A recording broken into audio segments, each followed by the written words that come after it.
Their first ball, their first uniform, their first number, their first teammate, their first goal, their first coach. We take great care in making sure their first isn't their last. We're so much more than a soccer class. Come play with us today at kickstarttoddlersoccer.com.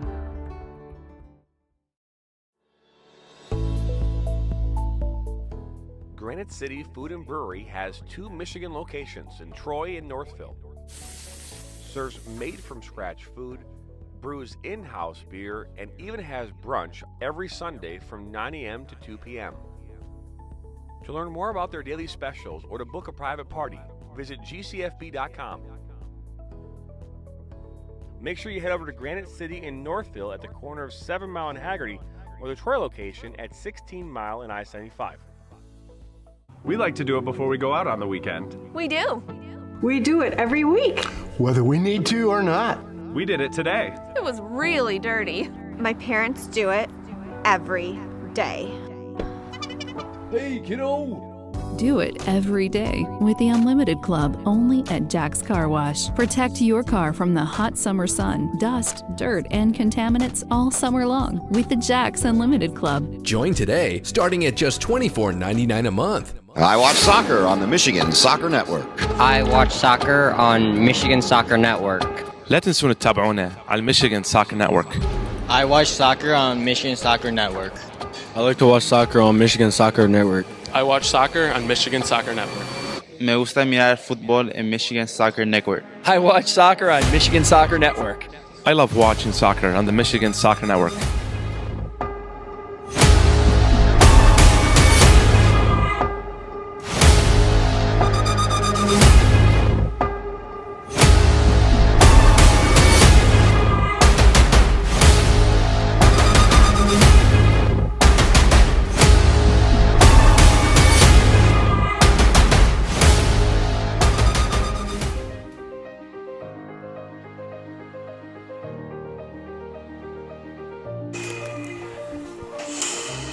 One of the toughest conferences in the state of Michigan in both boys and girls soccer is the OAA Red. 8 teams all looking to call themselves league champs at the end of this season. The battle for the OAA Red Championship begins tonight here at Athens High School as the Athens Redhawks versus Clarkston Wolves coming up next on the Michigan Soccer Network.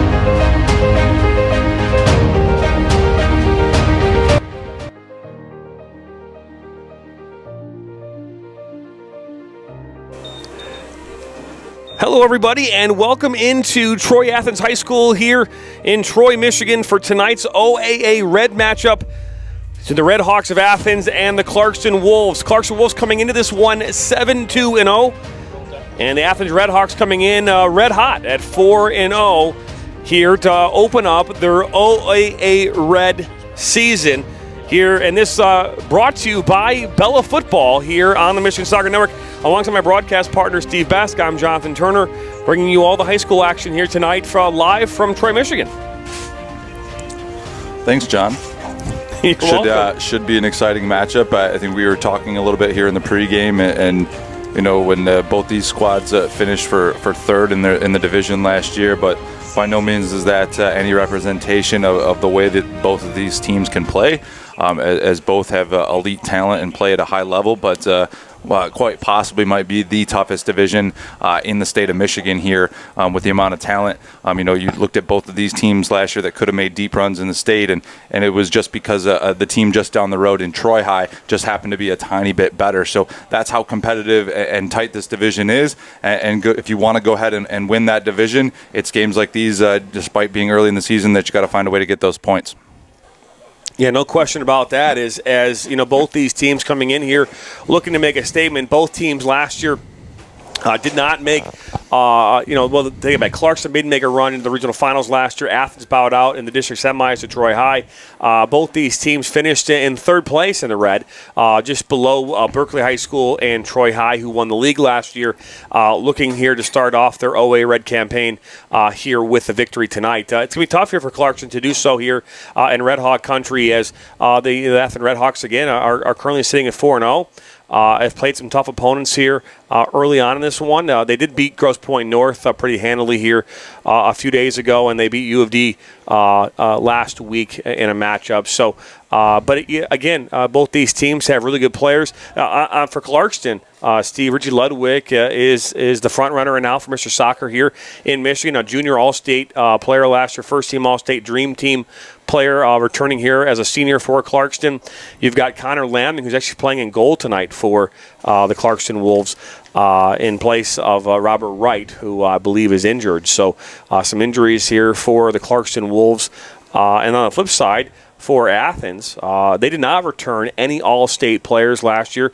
Todd Hugh mentioned during our pre-game conversation, it's one of the first times in recent memory that there wasn't a returning All-State player for the Red Hawks that could help lead the path for the squad. They are a team that is not young, but inexperienced, as Todd put it.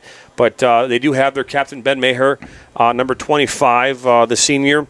They've got Yuha Imura also in there as well. Daniel Watkins and Andrew Gracioso, who's their goalkeeper. Again, that's also their captains. And they are their players to watch here tonight for both these sides. Don't go anywhere. We've got about 10 minutes to go here before all of the action here starts here at Athens High School. You're watching live high school soccer here on the Michigan Soccer Network. We will be right back.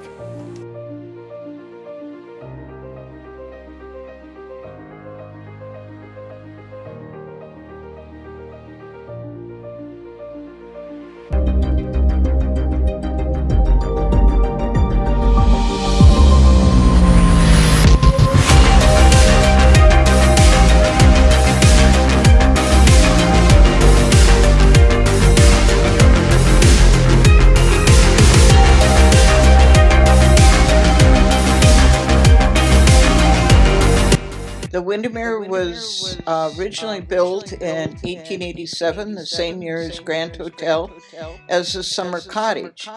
And in 1904, my great uncle bought it, Patrick Dowd, who was a contractor here on the island. He built the governor's residence, he built Stonecliff and a lot of the other big homes on the island, and he converted it to a hotel. It has been in the Dowd family since that time. And my parents took over in 1945, and I took over in 1975. So it's been a family tradition. We're very proud of the Windermere. It has 26 rooms. We do not have a bar or dining room. We do provide continental breakfast in the morning. We are conveniently located to the boat dock, shopping area, restaurants, and we're about 4 blocks from Grand Hotel, the big hotel on the island. We have a wonderful porch on the front of the hotel, and we own the property across the street called Windermere Point. So all our guests really enjoy sitting on the porch and watching all the freighters go by. And it just is a wonderful ambiance to the hotel. The Windermere is open from Mother's Day weekend until the middle of October. We enjoy many repeat guests. We we have children. We have large rooms that accommodate families. So give us a call. We'd be happy to be your host on Mackinac Island.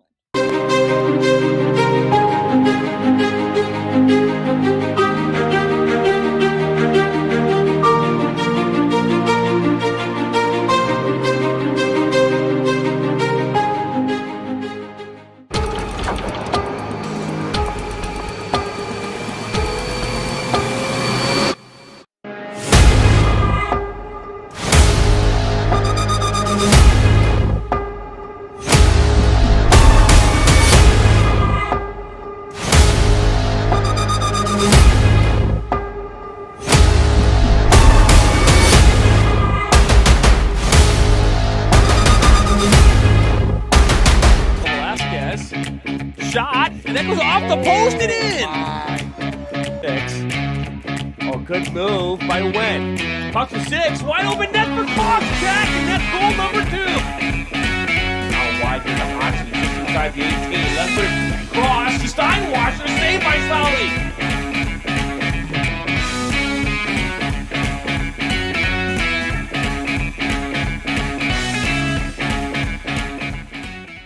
I watch soccer on the Michigan Soccer Network. I watch soccer on Michigan Soccer Network. لا تنسون تتابعونا على Michigan Soccer Network. I watch soccer on Michigan Soccer Network. I like to watch soccer on Michigan Soccer Network. I watch soccer on Michigan Soccer Network. Me gusta mirar fútbol en Michigan Soccer Network. I watch soccer on Michigan Soccer Network. I love watching soccer on the Michigan Soccer Network.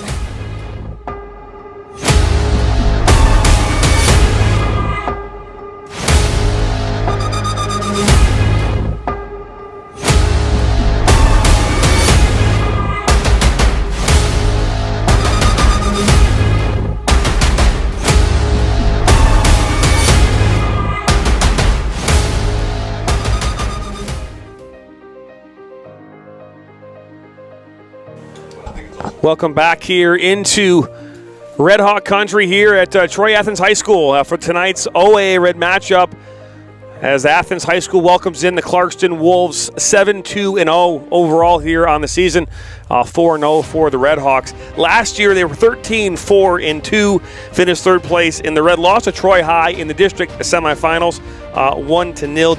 And then Clarkston, they tied for third as well. We're 15-3-2 overall, Steve, and lost to Northville 1-0 in the regional finals.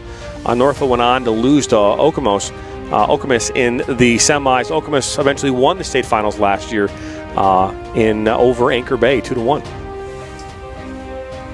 Well, yeah, now you let me speak. Yeah, no, a lot of talent out here on the pitch tonight. I think up and down we're going to see two attacking styles, teams that play good possession, work well off the ball. But to be honest, John, I think the biggest question mark tonight is going to be the goalkeeping play of Clarkston tonight. You know, we were informed that their starting goalkeeper isn't going to be playing tonight. They're going to have a field player in net. You know, we don't know his experience in goal, so I'm sure if Todd gets any kind of mention of that, he's going to tell his boys to test early and often. So you will see shots probably from distance, anything that you can get on frame, force him, on free kick set pieces to really force their hand defensively, and that may be something that pushes in the favor of Athens, but.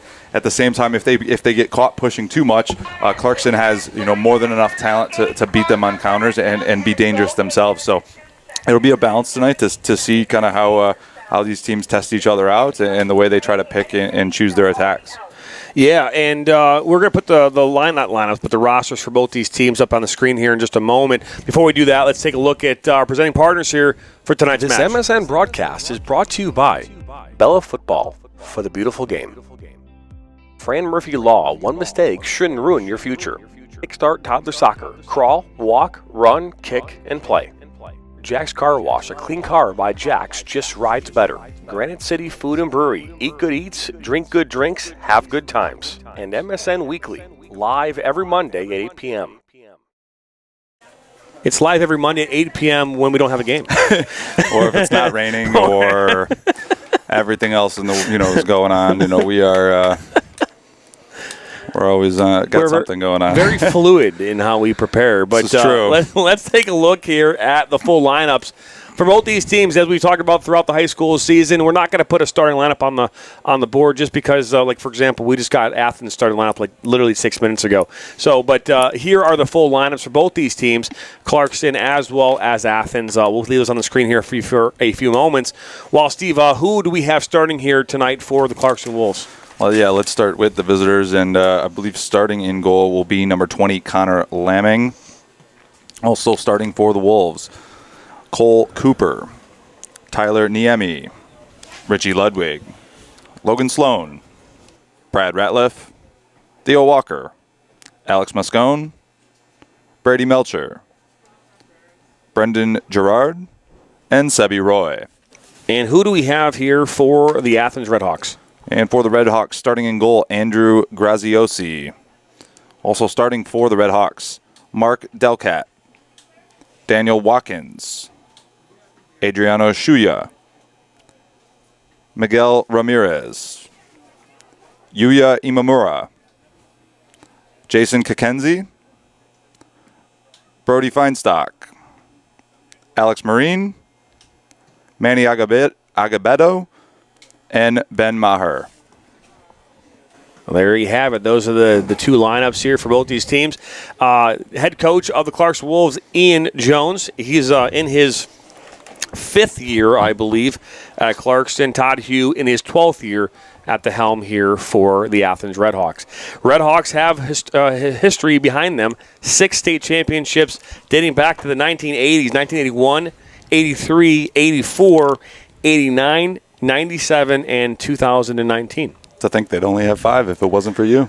To think they'd, wow. I mean, I was a very, very, very good third-string goalkeeper who did not see one aspect of the final pitch. You had to make your teammates better, right? You had in practice. That I did. I still have some of that pine in my rear from that run. So, well, actually, it's fiberglass, not pine. Those benches were fiberglass. Now they're aluminum. Yep. So, yes, I was a member of the 1997 state championship team that beat Plymouth Salem. That was nationally ranked at the time. Oh, yeah? Yeah. So, were you guys undefeated going in? Or no, we had nope. We were like at that time. I think we went into the playoffs as a 10-4-4. Okay. Ended up being, I believe we ended up being 16-4-4 overall. I don't have my ring on me. If I did, I could tell you what the record was. But because I was not a member of the varsity team until they called me up for playoffs. Okay. Yeah. So, but it was actually quite interesting, to be honest with you, Steve. As I look back at it, I'd actually broken my thumb in the 3rd week of the season, and as a goalkeeper, you can't play with a broken thumb. So I was out for 6 weeks, and I was surprised when Tim Stork, the head coach of the Redhawks at that time, came up to me the last game of the season and said, hey, you've only been back a week, but we'd like to bring you up for the playoff run. And that was pretty impressive. So I had a chance to be a part of that, so it was pretty cool. But, yes, there was a star in the graphics for the captains for both sides. That was on the screen. I can put it back up there again. There are little stars, little asterisks. We had the captains, just in case. For Clarkston is Richie Ludwig and Connor Lamming. And then the captains for Troy Athens, Daniel Watkins, Yuya Imamura, and I believe that's all. Ben Mayer. And Ben Mayer, correct. So, but yeah, so that was a fun experience, to say the least. That was back. It was played back at Andover back in 1997. That's where a lot of the state championships were played. Now it's called Bloomfield Hills High School. Was that the one that became Bloomfield? Yeah, it was Andover. What do they do with Losser then? Losser is now a middle school. Okay. As a matter of fact, Losser was there's one of our other commentators, Rick Larson, who's also the Schoolcraft coach. He actually would play. I think he coached over at Losser for a number of years as well. So 04, 05, 06, I believe, somewhere in that. And then and now, but he's over at Schoolcraft, right? He's been there for 18 years. So, the ocelots, also the same animals in Minecraft. Your wealth of knowledge is impressive. Those who have fought and continue to fight for the freedoms we enjoy. Let us now honor and respect. We're going to step aside here as the public address announcer takes over here. Veterans, we encourage you to render the appropriate salute. And everyone able, please stand at attention, placing your hands over your heart as we play our national anthem.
Has a beautiful rendition there of the Star Spangled Banner.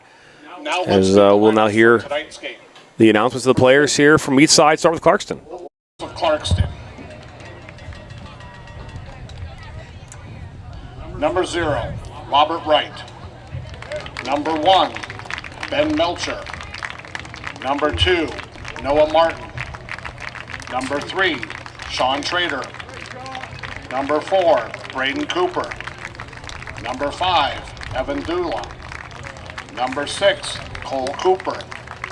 Number 7, Lucas Karsten. Number 8, Matt DeHessel. Number 9, Tyler Nemi. Number 10, Richie Ludwig. Number 11, Logan Galeo. Number 12, Curtis Nemi. Number 13, Logan Sloan. Number 14, Graham Reynoldi. Number 15, Brad Ratliff. Number 16, Theo Walker.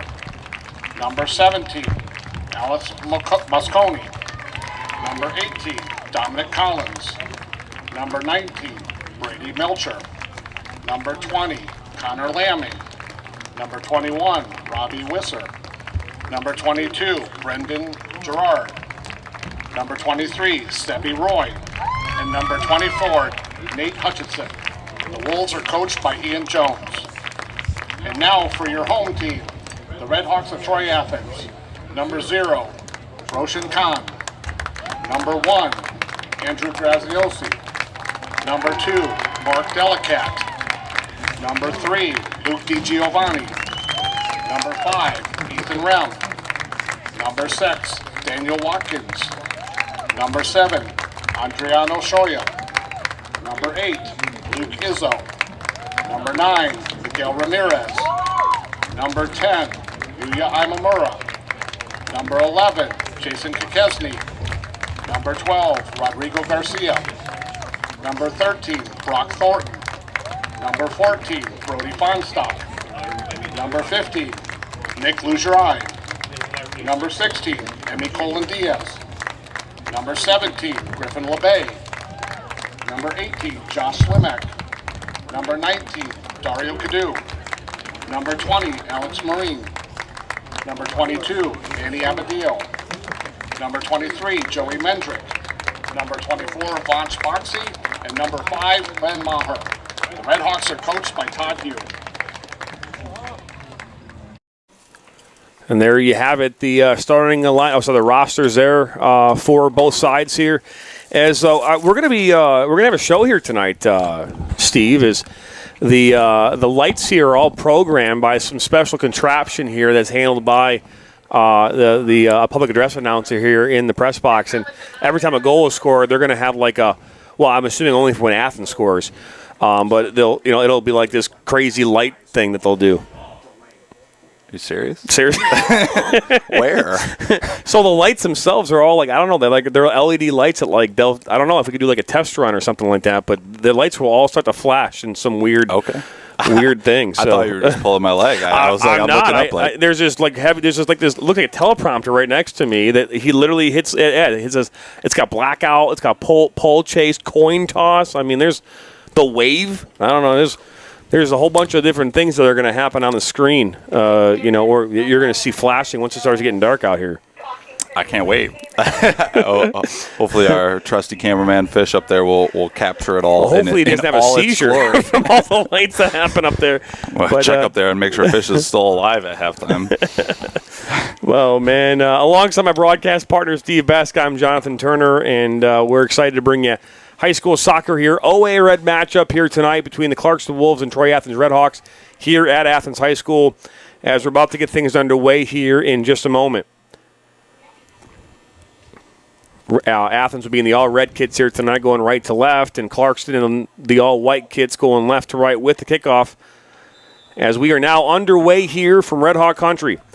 This match brought to you and presented by Bella Football. As we are underway here, that was Gerard and Melcher in the collision, the first foul of the evening, just 10 seconds into this one. Yeah, I don't think it'll be the last. I think the physical play tonight will be a plenty, even within the way both these teams and the way they like to play. They both do like to play good possession, but they both understand that they can play physical when need be. It'll be a test tonight to see who can handle that and overcome those difficulties throughout this match. Ball like to be played long. Sebi Roy looking there in for Ludwig, and Ludwig goes down hard, and that's the first dangerous free kick opportunity of the night here, about 20 yards or so from goal. As they go quick into the net, are they going to count that? He's going to count that. That's 1-0. Yeah, and goalkeeper there, complete error just by putting it down. There was no indication from the referee that he needed to stop it. Not exactly the clearest communication, I think, between, but the Troy sideline probably a little upset about the way that one started, but Clarkson for sure will glad to take advantage of the opportunity. I'm not sure. I think it was Sebi Roy that played that ball in. It was, yeah. He played a nice ball through. To be fair, Ludwig makes a good run, understands the contact is coming, makes a touch. From here, it definitely looked like he went down a bit easy, but good players are going to get those types of calls sometimes because he's in the right position. He makes a great run, he gets a touch onto it, and he wins his team a free kick, and then therefore they take advantage. They look to play quick. The goalkeeper wasn't paying attention, and you know what? If you're Clarkston, force the referee to have to bring it back and say do it again. If they're going to let you take the quick kick and the goalkeeper's out, why not take that advantage? And in a game like this against a squad like Troy Athens, you're going to need every goal you can get. Roy plays this up, looking for Cole Cooper, and just too much pace on that one. But a heads-up play there, by Sebi Roy after playing that nice through ball into Ludwig, who's taken down. He immediately puts the ball down and plays it right in an open net. Graciosi just wasn't paying attention. Nope, and if it's just that those split seconds that you can't take a second off because a dangerous team and players who are well aware and versed in the game, like a Sebi Roy, is going to take advantage. Ramirez plays this up, looking. I believe that was Delcat. Another situation where you would like to think that, with a red jersey that they would maybe put white lettering in, not gold, but something we struggle with all the time here is seeing the numbers on the jerseys. It's your school, man. Talk to them. It's not my school anymore. I just rewatched. I'm not sure that was a good call. Well, welcome to high school soccer. And if you're asking about the initial foul, I have not seen the replay. Now Sebi Roy, look at that ball in for Ludwig. Out comes Gracioso, and another shot goes just wide. And that did not touch Graciosi at all. Are we sure? Well, that's what the referees are saying. I go off of what they say. I'm 140 yards away from them. And their angle is this ball goes out of touch. That looked really odd. It did. Is Roy. We're going to see him active all night long as we're going to see a handling here. Yeah, that was 7 there. Adriana Shuya just got his arm up and played the ball, and giving Clarkston another opportunity here in a dangerous spot. Looks like Cole Cooper's going to step up and play this one in. Two-man wall just outside the 18.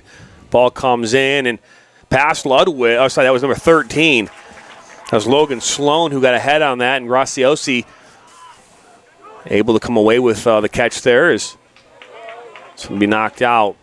Talk about a fast start. 2 minutes into this one, really the first attack for the Wolves, and they got on that board on that heads-up play by Sebi Roy, the junior, who was just activated here just the last couple days.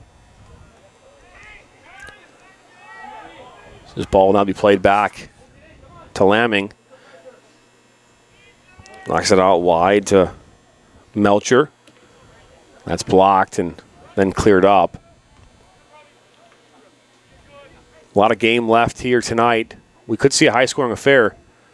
This is ball played. This is Ramirez inside the 18, down by the end line, and that touches off Lamming, and then it's going to go out of touch for a corner. First corner of the night coming up here for Athens. And I think once Athens realizes that they can test that goalkeeper a little bit more and understand that he's not a goalkeeper by normal trade. He's not going to be as comfortable, and they're going to look to start shooting from any angle they can get, because force a goalkeeper who's not comfortable to have to make big saves in a big game is just not always the easiest. And if Troy can realize that, I think they'll start to get on a roll. Amura puts this one in. It goes over Maher.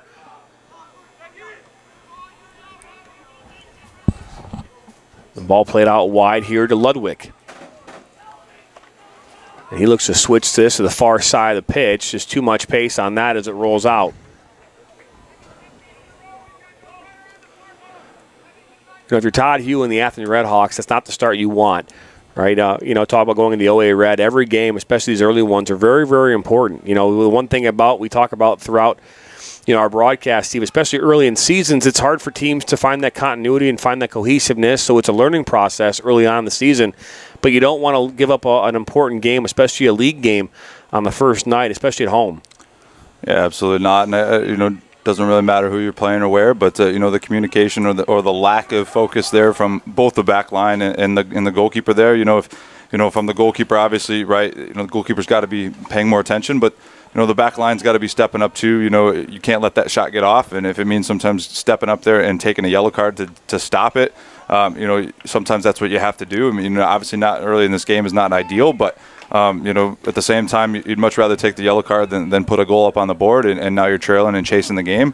But I don't see Troy isn't going to probably change too much of their system. Todd is one to believe in his system and believe in the way that he prepares his guys.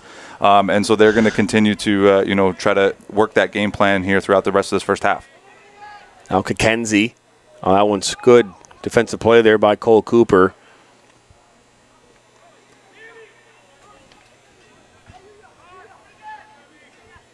Amura. Fine stock.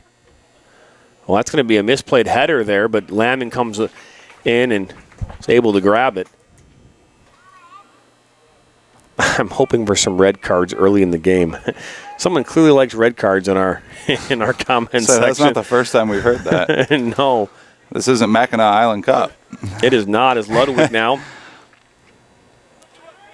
A dangerous player in Ludwig. We mentioned the opener. He's a Mr. Soccer candidate. Is now Ramirez up this near side.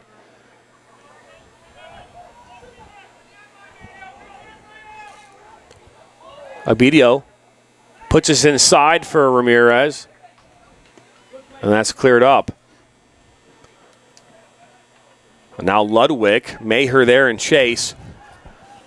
Ludwig out wide, great ball out wide, good vision. There's opportunity, Gracioso, and then an open net shot, and buried there by number 15, Brad Ratliff, to give the Clarkston Wolves a 2-0 lead. Wonderful play, build up by Clarkston on the counter attack. Richie Ludwig leading the way, finding his teammate who takes the shot, and Graciosi makes a big save, but the rebound falls to the feet of Brad Ratliff, who makes no mistake about it, buries it into the open net, and extends the Wolves' lead here to 2-0, not even 10 minutes into this first half. I believe that shot was from Sebi Roy. That was played in by Ludwig. And Graciosi makes that initial save. And the rebound goes to Ratliff, who buries it, to get the Clarkston Wolves here a 2-0 lead.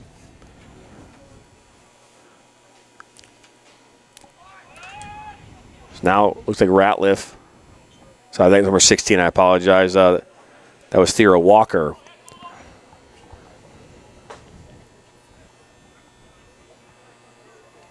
You know, being down 2-0 in soccer is not the end of the world. We've seen, some crazy comebacks before. We've seen 3 goals down with, 20 minutes to play. In a national semifinal. So we've seen teams come back, and Athens does have the experience and the people, the personnel to bring there's some goals back here on the board. But Clarkston, and we haven't had the high school rankings come out yet. We haven't even seen them. My guess is that we'll see Clarkston in the top 10 here in rankings in the state of Michigan here come Sunday. Yeah, I mean, when you have a Mr. Soccer candidate on your squad and other players that. Oh, look at this. Abigdeo. And that's cleared away, but not out of danger.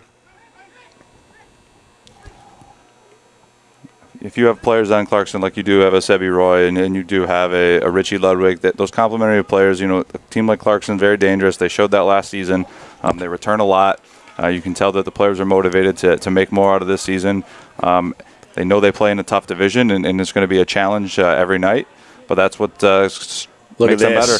Ludwig now from Sebi Roy. Ludwig puts it inside the 6, and Graciosi able to come up with it. Kakama just came in as a coach. What are you telling your players being down 2-0? I mean, it's hard to tell your players on the sideline, or on the field when you're down. So if you were at halftime per se, it's a different conversation. But you're telling your players, hey, keep your head up, right? You gotta figure out your game plan, right, and try to stick to it. Make adjustments as you can. You're not chasing 2, you're chasing 1, right? So go get that first goal, and from there you figure it out.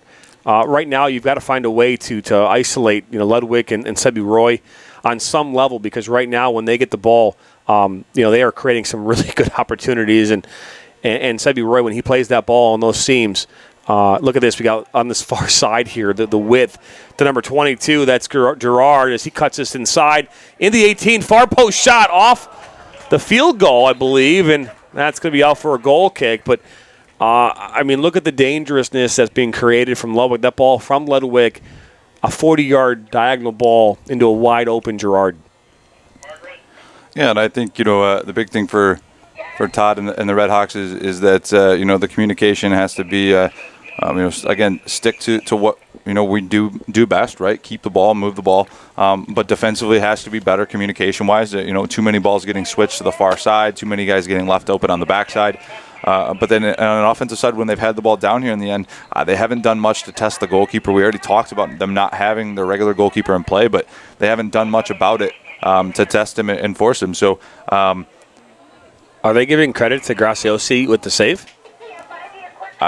Clearly they are. I guess they're going to give credit to the goalkeeper because that ball hit off the football field goal upright. That happens to just be sticking out over the goal line.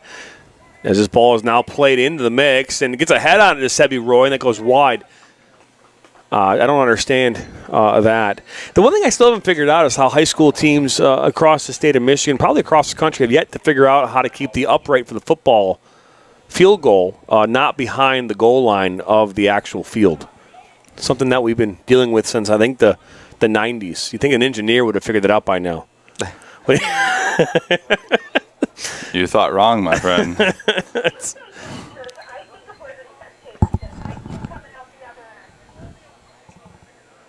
Another free kick coming here for the Clarkston Wolves, who find themselves in a really good spot here early on here at Troy Athens, up 2-0. Both goals unassisted. You boys remember me, I'm flattered. That's coming from Cerebus, who in the last game out against, I think it was Ford. He was the one looking for some red cards. It was Henry Ford the second game, where there were no red cards in that game. Close, though.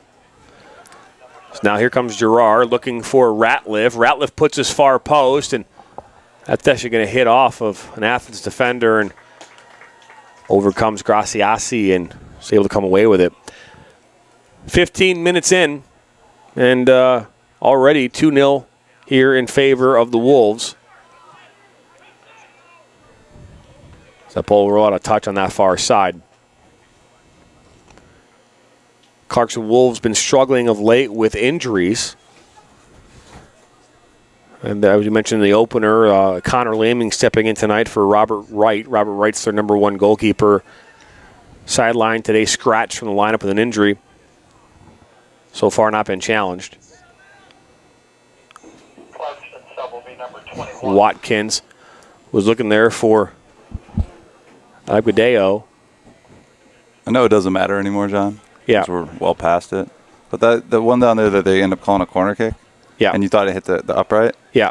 The goalkeeper never touched it. Okay. And it hit off the crossbar. It actually did. hit the soccer crossbar. Oh, okay, it did. It did hit the crossbar and then stayed in bounds, but apparently we had a corner. But, yeah, I had it. Everything just looked off about that. I really wasn't sure. I honestly wasn't sure it hit the football crossbar, but then he blew the whistle right away. So I was going to give them the benefit of the doubt, but then it was just very confused because then you said that he thought the goalkeeper got a touch, and it certainly didn't look like he got a touch on it either, which he didn't. So who knows? I really do think they should start going to VAR. We have the technology right here in the press box. I mean, that's the problem. Only we have it, so it's not. We don't have it at every game yet. So. Trust me, if we could have it at every field, even if we could go to the pixel art or whatever kind of camera they had, I think it would be beneficial in some circumstances. But ball thrown into Ludwig, and now the ball's going to stop right there. Sebi Roy is going to take a one-time half volley that's blocked there by Maher. Should have had a video on Steve Best because he was liking that shot. I wish it wouldn't have got blocked because Sebi Roy could not have probably hit that half volley much cleaner than he did. A little side-winding volley, got over top of it, kept it low. Not sure if it would have maybe ended up on frame, but he hit it very solid, and probably a good chance that one ends up in the back of the net if it's not blocked there by the Red Hawk defender. Net. Yeah, we might have had to submit that one for him. Aguadeo. Cutting back, and he pulls down the defender, puts this one across the 6, and it's going to go in. Probably the biggest goal of the game so far, obviously, but gives Troy belief, gets him right back in this game. It's now 2-1, and game on here, John. And I'm waiting to see if the lights are going to flicker here at Troy Athens High School, as they are. And you can see it now. It's I don't know who got that goal. Number 17 got that goal. That was Griffin LeBay. That came in from Manny Aguadeo, the junior, number 22, here in the 18th minute. So Griffin LeBay getting Red Hawks here on the board, and it's now Gerard. See if the Wolves can answer. And then picked away, and a little shove there in the back, and the whistle will blow. I think, the way this game started, obviously giving up a goal off a set piece, and Then giving up a good counter goal. It was well played by Clarkston for their second goal, but going down 2-0, getting that response and getting it quick here before the halfway point even of this half. Big for Troy to give them that belief and give Athens that hope that they're still in this game and that the good things they're going to be doing will result in positive play. And you can hear it from the crowd. Just keep testing that goalkeeper as they know some more chances will come. Agudelo gets a head on it. He comes away with it, blocked. And then that's going to go out on that far side. And Danny Garrett goes, we've got ourselves a game. We do. 2-1 here in this OAA Red first game of this season here in the Red for both these teams. Got a good one across town tonight. Rochester Adams welcomes in Troy High as this ball is shot near a post. And Laming comes up with it. And then Stony Creek is playing Berkeley tonight out in Stony Creek, so hopefully we'll have some updates on those scores here throughout the game.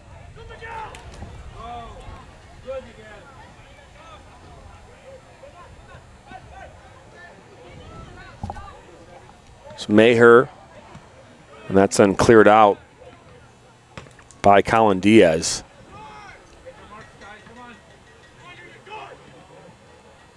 Gerard. Wisser. That's Sloan on that far side. Watch Serie A during the day and then watch MSN during the evening. Just out comes Laming and he'll one time clear it out, but not out of danger to get a shot in. Now Agudelo comes up with it.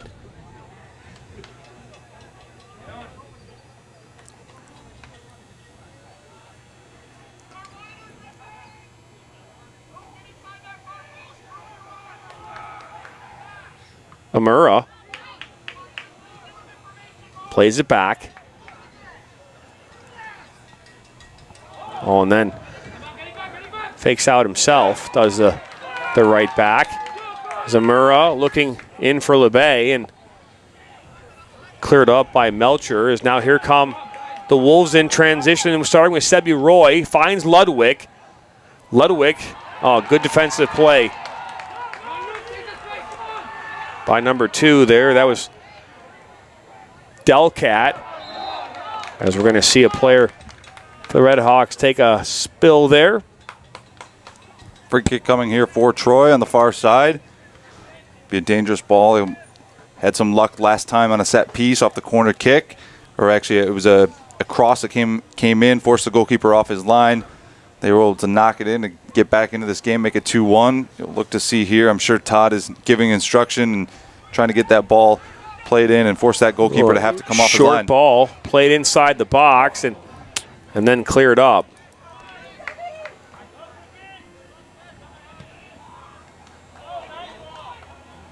Up the line. Defensively, you've got Melcher there. Good defensive play, but now Daniel Watkins. LeBay puts this one inside the box. Now Amura.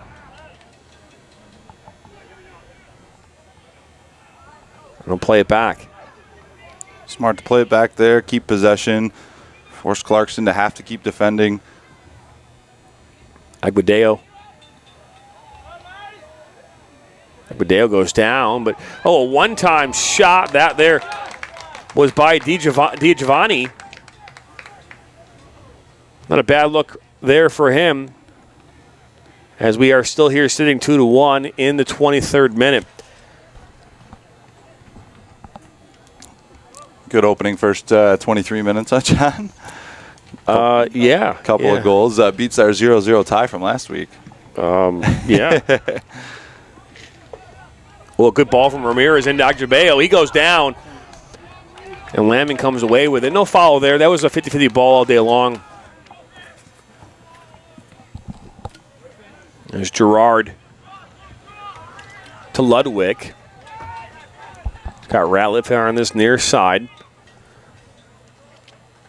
Ratliff back to Ludwig, down by the end line. Ball comes across, but out of touch.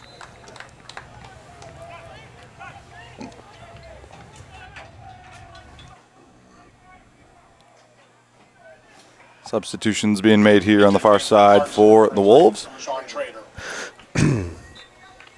So we're going to see number 3, Sean Trader, come in. Looks like he will replace number 9, Tyler Niemi. Ramirez. Good move from Ramirez. Looking for Aguadeo.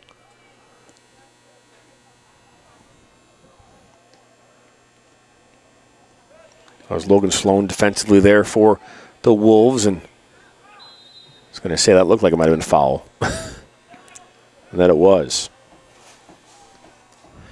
Want to remind all of you who are watching live high school soccer here on the Michigan Soccer Network, please hit that subscribe button, hit the like button, or as Grant Harrison always says, smash the like button. Share this with your friends and family, and come back here for more soccer, as we've got 3 games here tomorrow night at 3, 6, and 8 p.m. out at Keyworth Stadium.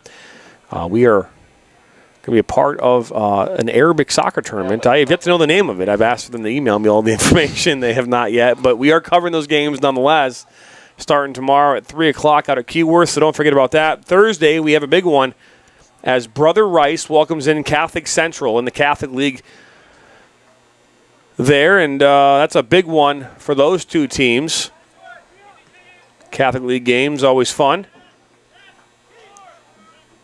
Be a little sad I won't be there, John. It's okay. You'll be there in spirit, and you can watch it on the Michigan Soccer Network YouTube page. I might have to. Maybe after my game. Maybe. Put John in the locker room.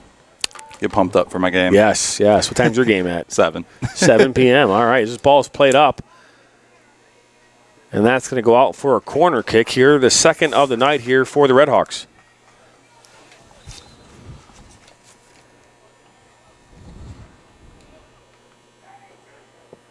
Looks like Ramirez is going to come off. That's who was there on that play.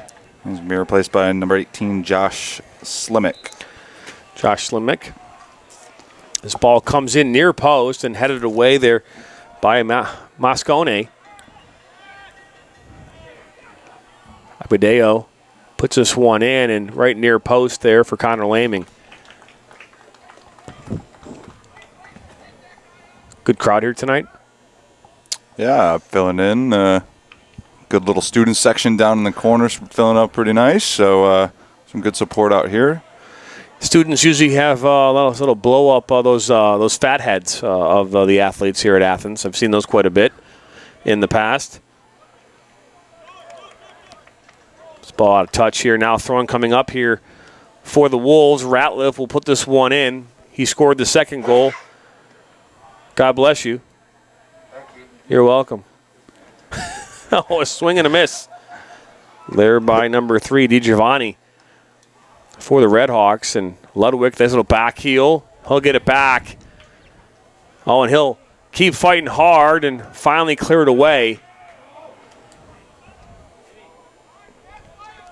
Colin Diaz right there, and he'll let that one go out.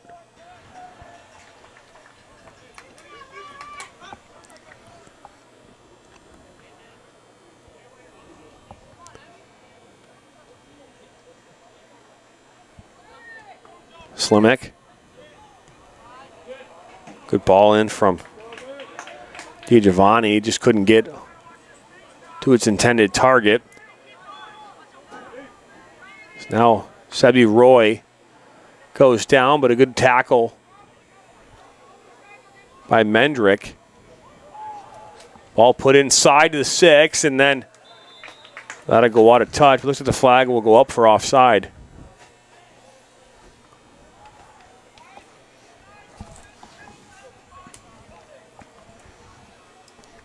Just 14 minutes left here in the first half. Troy Athens finding their footing a little bit. Started to create a little bit more, kind of find some confidence since scoring that goal. Slimak looking for Aguadeo. Out comes Laming, and he'll clear this up.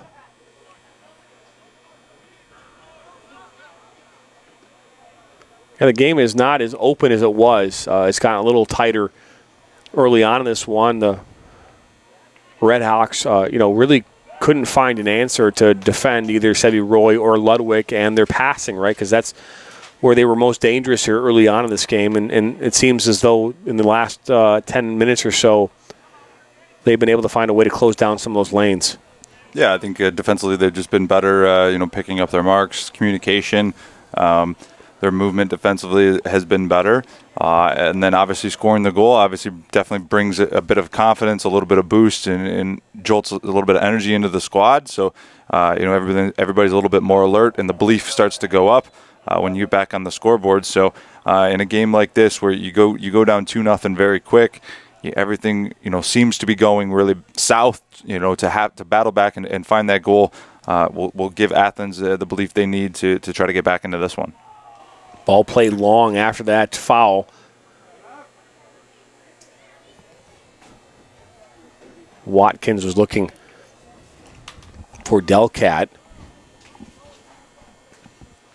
Dispossessed, and now here comes the Clarkston Wolves.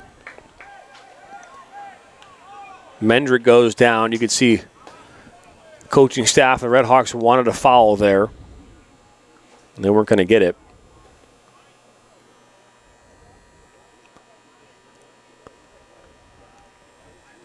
Ball thrown in. Agbadeo tried to get a touch on it. It's now Slimek. Now we're going to see a couple subs come on here for both teams.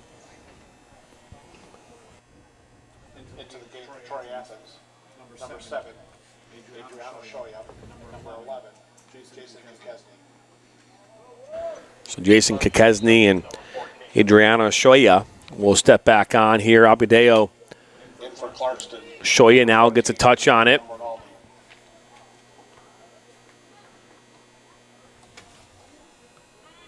This ball just go out of touch. Smart parent out there informing his child that he should cross it. Nice. Better than the old boot it, but. Hey. Sebby Roy tries to bring this down. He looking there for Trader. And now Ludwig. Ludwig now brings it inside the 18. It's a missed touch there from him. And he'll lay it back.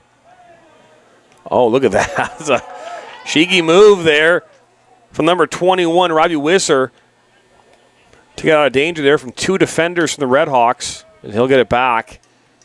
Knocks it out wide to Rinaldi. As you can hear the Redhawk fans here saying overrated.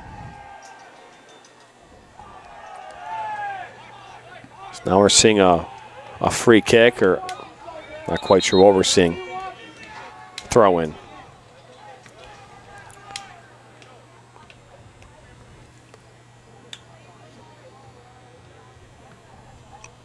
Ball thrown in by Emily Collin Diaz. Trader. Out wide to Rinaldi. Rinaldi puts his top of the 18 for Ludwig. Sebby Roy comes over. Isn't able to collect. Now Slimak plays it to no one.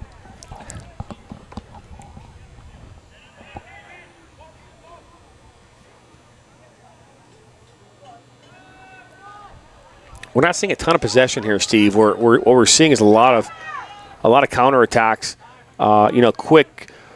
Quick passing with the purpose of getting forward. We haven't really seen a lot of that at the games we've called to this point. We know what we tend to see is a lot of times teams will be a little more conservative with their play. They play it back a little bit, play in their back line. But we're seeing both these teams going forward real quick. This ball is being played there, looking for Trader, but goes to Graciosi. I think both these teams understand that in the type of games they play in the OAA, every chance becomes very crucial.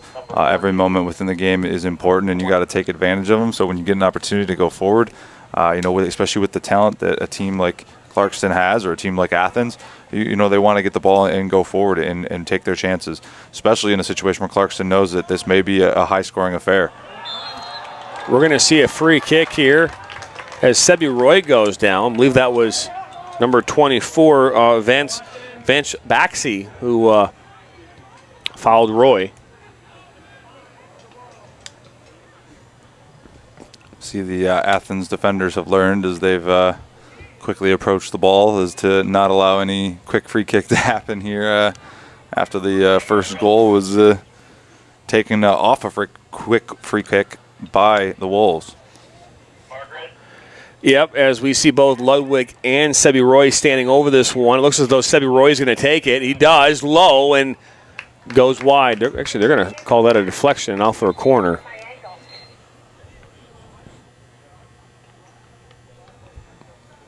I don't know if I guess there was a deflection.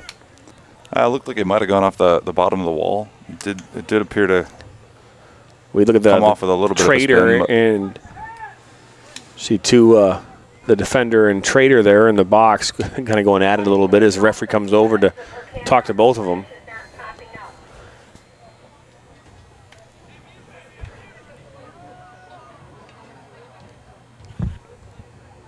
That's Colin Diaz there with Trader. Graciosi. This ball comes in low, looking to get a touch on it.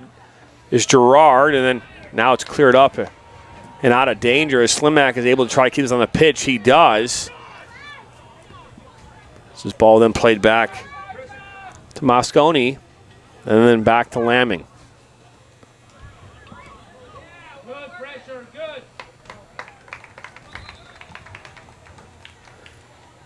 As a history buff, the name Troy Athens bothers me.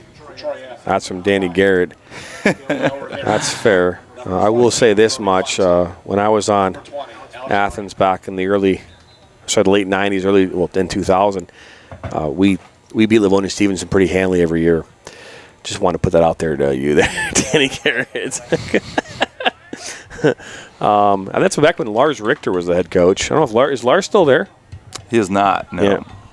And then Michigan State number goal of the week on that Troy Athens header. I don't know if he even hit the head. I think almost hit his chest.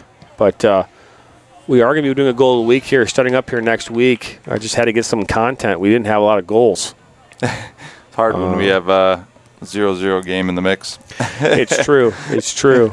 Otherwise, it's just 2 nominees. What fun is that? So we're going to mix them up here for the first week, and hopefully moving forward we'll have some more. Wisser out wide here to Rinaldi. Plays into Trader.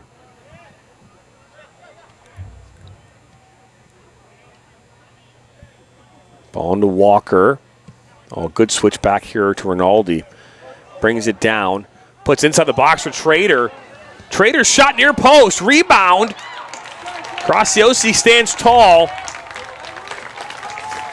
That's what Athens needed in that moment. Yeah, it was a great switch and movement from Clarkston. The ability to find Trader there after the long switch and the movement, fantastic. But Graciosi comes up big with the save. And makes sure he covers up the rebound, allows no chance for Clarkston to extend that lead.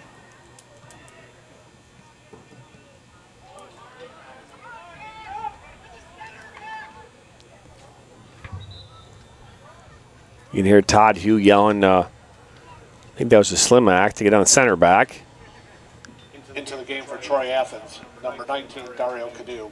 In for Clarkston, number 6, Cole Cooper.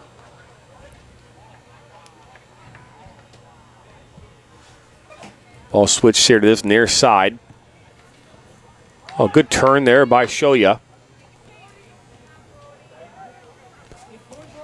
Feinstock puts us across far post, and that's going to go in! Wow! Brody Feinstock looked to be across and goes far post over the hands of Connor Laming, and we have a 2-2 tie. Couldn't have had much a better view from up here as soon as he hit it. I didn't want to ruin your call, John, but I almost said it. That's going in right when he hit it. It just, you could see the flight of the ball, and the goalkeeper, it really had no chance. He didn't think it was going to end up there, but probably more of a miss-hit cross than an attempted shot, but all the same, Athens will not care as that one ends up in the back of the net, and we've got ourselves a 2-2 game. And that assist is going to go to number 7, Adriana Shoya.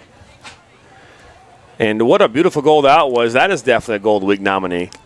Yeah, it's a wonderfully played ball. Obviously, you know, he's trying to find his guy at the back post, but no better guy to find in the back post than the back of the net.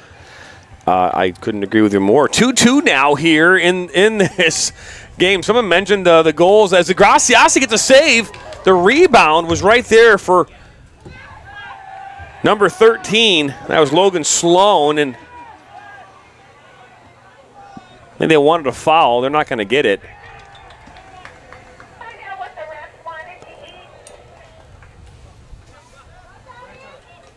I don't know if I've heard, we're here in the press box. I don't know if I've ever heard, I come across what do the referees want to eat. That was pretty. I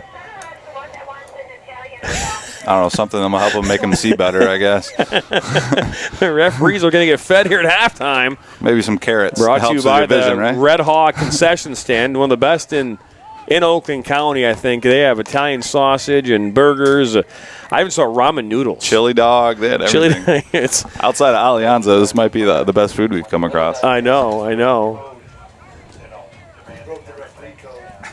Oh. Sometimes you got to call them out when they're that bad. Sebby Roy. They won't ever learn. Oh, look at this. This is a counter. He was, the timing, but did he get back on? He did not. Had he played it, he was well past the defenders, but he was in his own half. It would have been a beautifully played ball, but just held on to a step late there. He couldn't stop his run and end up offside, but you can see the energy back in the way that Athens is playing. Obviously, since they scored that first goal after dropping down 2-0, really started to change the game, the way they started to focus in a little bit more defensively, tighten up things. And then since then, they've been not necessarily the better side, but they have been better since dropping down 2-0, and it's the reason they've got themselves back into this game. We'll go out for It's hard to say they've been the better side, as Clarkson has definitely still had opportunities and forced Graciosi to have to make a couple big saves here in this first half. But an entertaining match. I heard one prediction that might be 8-6 before the game. I mean, we're at 4 goals right now. It wouldn't shock me to see another 4 or 5, John. No, especially as this night continues. And if I'm an Athens player, I want to score more goals for that light show. If I'm here any longer, I might have a seizure. That's what I said. I got to check him. If our camera guy goes down, you know why?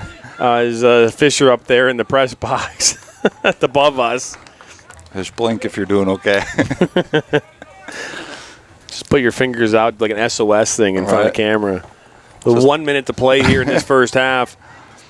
As we're going to see probably a long throw in here. As Ben Maher will step up. 1 minute left in the first half.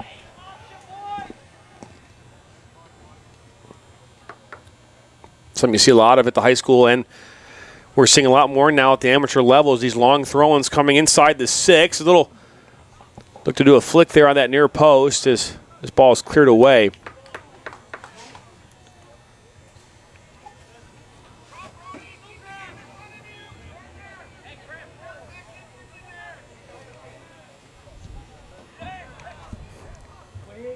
Cadu, Murrah, back to Cadu. Well, Cadu once again puts this one in and right in the hands of Laming. Oh, got a good punt on it. Oh, look at this. He's going to go right to Ludwig now with a last-second opportunity. Far post and misses wide. Almost an opportunity just before the buzzer for Clarkston as Richie Ludwig on a counterattack, but unable to put his shot on frame, and that's where we will settle at the break. 2-2 the score here. Troy Athens and Clarkston all knotted up. Quite the exciting OAA Red matchup, eh, John? Yeah, it is up to all the hype that we were thinking it would be. I mean, 2-2 here at the half. 2 goals coming in the first 10 minutes. Like the first 10 minutes, and then you've got the goals that came in the first 10 minutes, and then in the 18th and 38th minute for Athens, and that's where things stand here at the half. It's an exciting first night here of OAA Red Soccer. Don't go anywhere. We'll be back here for second half action after the commercial. You're watching high school soccer on the Michigan Soccer Network.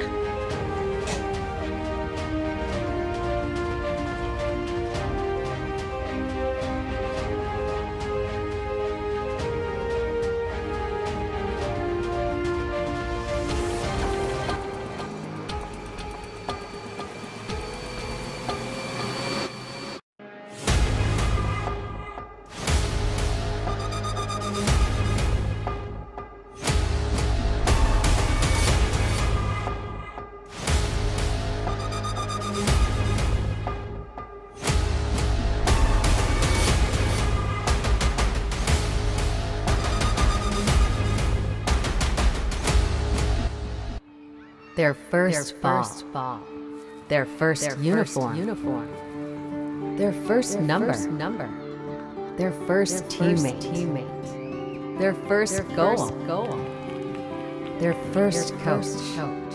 We take great care in making sure their first isn't their last. We're so much more than a soccer class. Come play with us today at kickstarttoddlersoccer.com.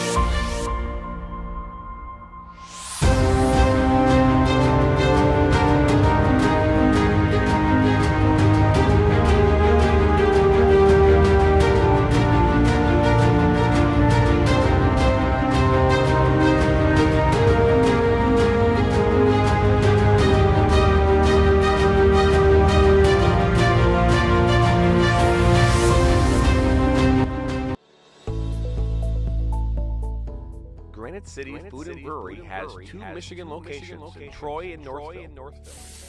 Serves made-from-scratch food, brews in-house beer, and even has brunch every Sunday from 9 a.m. to 2 p.m. To learn more about their daily specials or to book a private party, visit gcfb.com. Make sure you head over to Granite City in Northville at the corner of 7 Mile and Haggerty, or the Troy location at 16 Mile and I-75. In life, things aren't scripted. If you're an athlete, we need people like you and translate those skills to officiate. You can get a lot out of it. It happens in every town, in every game. We never have a perfect game, but the rewards always outweigh the negativity.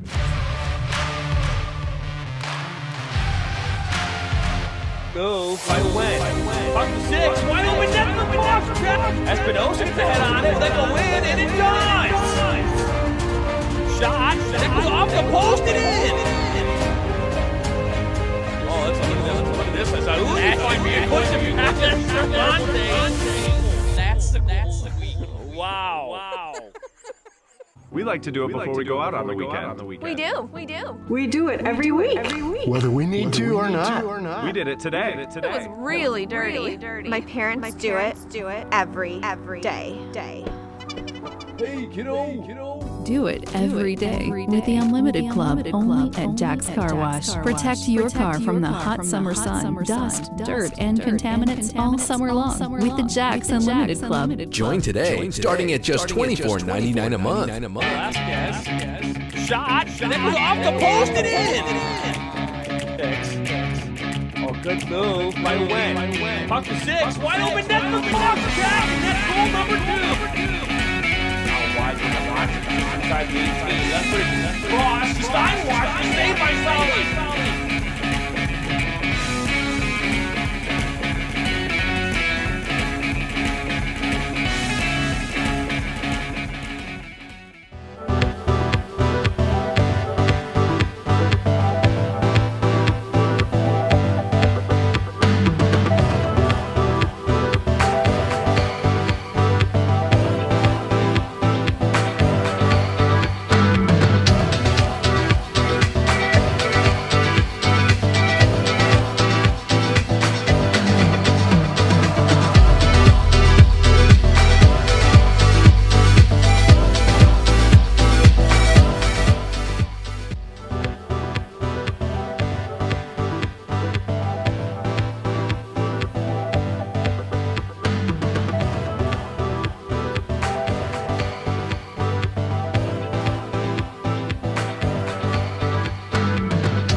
the voice of Michigan student athletes, the Student Advisory Council's goal is to convey the message of how high school sports are supposed to be played.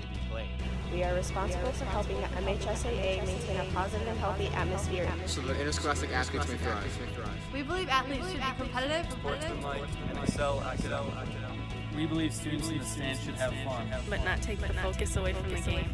We believe coaches should act as teachers, helping student athletes develop while still keeping high school sports in perspective. We believe that parents should always be positive role models and be supportive of their child's decisions. We believe officials commit their own time to high school sports. And respect should always be shown and given. The most important goal for student athletes is to enjoy high school sports, but keeping a high level of respect between all those involved in the games. Enjoy the game!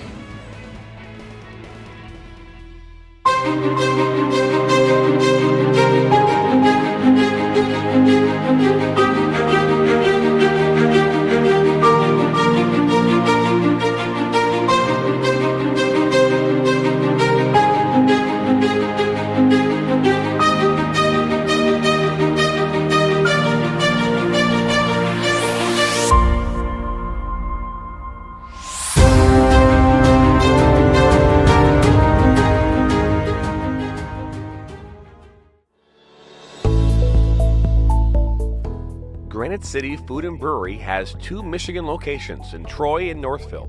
Serves made-from-scratch food, brews in-house beer, and even has brunch every Sunday from 9 a.m. to 2 p.m. To learn more about their daily specials or to book a private party, visit gcfb.com. Make sure you head over to Granite City in Northville at the corner of 7 Mile and Haggerty, or the Troy location at 16 Mile and I-75. You can see the sounds and sights of the concession stand here and the student section here at Athens High School. As we're about to get back underway here, we're at the half. As Athens High School and the Clarkston Wolves currently sitting here in a 2-2 draw. As Steve, I bring you back in. Not a bad first half, huh? Entertaining, up and down action from both ends. I think we got pretty much anything we could have hoped for out of that first half. 2 quick goals, a team coming back, settling into the game, battling their way back in to get back into this game and tie it up. You don't have to believe that both teams now, approach the second half is a brand new slate. They understand what both, what worked and what didn't in that first half, and the things that they can try to do to exploit the other team. And I think, we'll see some more fireworks here in the second half. Trying to figure out why there's this long break here. The referees were just, clarifying things. Rules and such. They had the Italian sausage right at half, so a little extra time for digestion. Yeah, we just got to make sure, which post the ball touches or we are back underway here with the second half action of this OAA Red matchup between the Athens Red Hawks and Clarkston Wolves. Currently deadlocked here 2-2. Alongside my broadcast partner, Steve Besk, I'm Jonathan Turner. This match brought to you by Bella Football. Bella Football is a soccer-exclusive team management app. Allows teams to... Oh, that's a foul, and that might be in the box. It is. If he doesn't give it, I'm going to be a little shocked here. Well, maybe not, because the contact... He landed outside of it, but the contact definitely happened in the box. He was in the box when that contact happened. His assistant definitely got to give him that information here because, regardless here, Athens deserves that. If are we going to see a yellow card too? I think he's going to give the ball just outside the box. It's on the line. I know that's what he's given, but I'm telling you right now, if anybody at home can tap the 10 seconds back and go watch it, he got fouled in the box and landed outside the box. I know it's a difficult call to make, but at the same time, the AR is right there in front of him. The referee's got to have a clear vision there. That should be a pen for Troy Athens, and Clarkston will escape. Yeah, he's in the box. The replay shows that. I didn't need VAR for that. Steve, man, on fire tonight. Well, you know what, John? Sometimes when you have a big matchup, you want it to be to given the proper respect that the game deserves. So Murrell will put this one in low, right at the top of the 12, and then still down there is now bounced over back to Amura. Oh, far post, and Now Agudelo with a shot, and that's going to be stopped there by Lemmy. A nice collapse dive to his right. And these halves, Steve, are starting off quick. I mean, we saw a goal in the first 2 minutes in the first half, and here we are in the second minute right now in this second half. And yeah, the excitement does not settle down here as Athens comes out the gate storming, and thought Clarkston might there be on the counter, but. By the way, Danny Garrett says he likes when you get upset. It's because I think he's probably heard me too many times catch myself and try to be very careful with what I say. But you know what? Sometimes you just have to pull the gloves off. You have to, and I don't think I'm doing the game justice if I don't there in that situation. I think there's times when I can definitely objectively say I might see what the referee called or not, but in a situation there, that's just one that to me wasn't close. I know it looked maybe close and he landed outside, but that contact happened inside, and it's not a fun penalty to give going away from goal on the edge of the box, but if it's in the box and it's a foul, it's a pen. And I'm sure if he had a chance to look at a VAR, he may agree, but we move on. I don't know if there's a lot of referees out there in the world today that are not, who come from the same school of thought that you and I do, which is if they see something on video that might be incorrect, they would actually change it. So, you know what I mean? Like, I almost feel like they would double down. Because again, I think that too, Steve. I think that we could be said here, as I talked about last night on MSN Weekly. That there are a lot of referees out there that they're out here to, for the lack of better terms, they're out here to make a buck. And there's good money to be made in refereeing, and it's not necessarily always worth the money that you're making. But I do think that there are some people out there. This is a hobby for them, and about getting better isn't necessarily on top of mind. It's just about hey, come out here, do the job, go home. And, so that's why I say I might – that's probably a lot more. That's why they quit too, right? Because if you're not invested in the craft, you're more likely to walk away from it too. So, but anyways, referees are needed across the state of Michigan, across this country. For more information about joining high school soccer, you can head over to the Michigan High School Soccer Association – Michigan High School Athletic Association, MHSAA.com. I think it's .org. Or is it .com, yep. And head over to the referee page, and you can register to become a referee for soccer or any sport for that matter. Yep, a brand new designed website too, much more friendly, user-friendly, released by the MHSA just about a month ago or so. Please check that out if you would have any interest in getting involved with officiating, and if it's on the club side, by all means, through US Soccer, please head over to MichiganRefs.org to get all your referee information. That was Shoya Agudelo.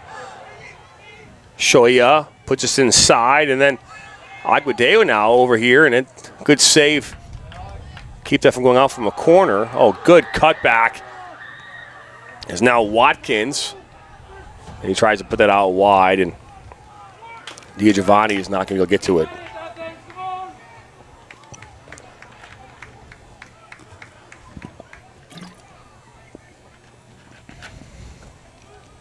I want to thank you again for tuning in here tonight. I was talking about Bella Football and this team management app that it was that we use to actually schedule our games with our crew. It's a great team management app. It's only for soccer. It's not like any other those apps that are out there today that's exclusive to soccer.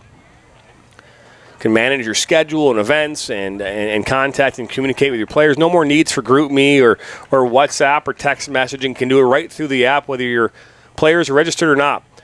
For more information, head over to bello.football or go to the Apple or Google Play stores on your Apple or Google devices and download the app today for free. It's free for teams and for players. There's a foul there from Gerard on Shoya. Danny Gerd says, show the passion, bud, is what he says. Show the passion. Hopefully you can hear the passion. I can feel it from here. I'm right next to you. I can feel it. So we're going to see a free kick here. This is Feinstock, who scored that goal late in the first half, the 38th minute. Oh, now here comes Ludwig. He's got a lot of green space. And good defensive play by Feinstock. And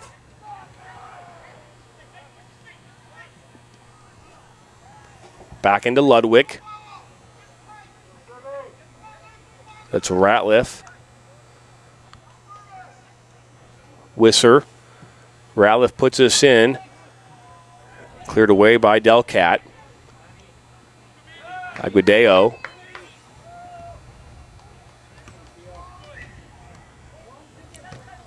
Oh, good tackle by Aguadeo. Now here comes the Redhawks.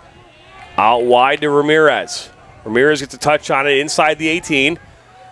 He cuts it back. Puts it back for Watkins, who runs into the referee. And here are the fans here.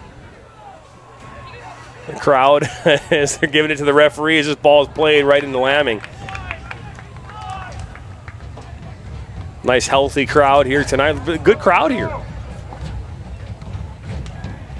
Yeah, if we had rankings out, I would be hard pressed to not to find both these squads ranked inside maybe the top 15 as far as based on the returning players and what they've done so far early in this season. So definitely getting quite a few eyeballs out here at Troy Athens to witness this matchup. Yeah, and typically you would see a Troy High in Athens, a Berkeley, a number of the OAA Red teams in the top 15 because again it is arguably one of the best leagues in the state. You had the MAC Red. We've seen we would have seen a MAC Red team last night in Dakota. Stevenson's also, as this is Aguadeo now looking to bring it down. I believe that's Ramirez. It is, but unable to keep that ball in the offensive third there for the Redhawks. But, the KLA, there are a number of teams out there in that league. You've got Novi and Northville, and I don't think Plymouth, the three Plymouth schools are in the KLA. Yep, the Livonia schools. Yep. So you've got a lot of talent out, around this Metro Detroit area, but definitely the OA is one of the more stronger divisions, and the OA Red probably one of, if not the toughest division, year in year out, both on boys and girls. There's probably what was the KLA West probably could rival that at times, and maybe the MAC Red, and those are those tough games, and we're seeing those that type of matchup here tonight. So it's a collision there between Ratliff, as now Ludwig comes away with a shot blocked by Graciosi.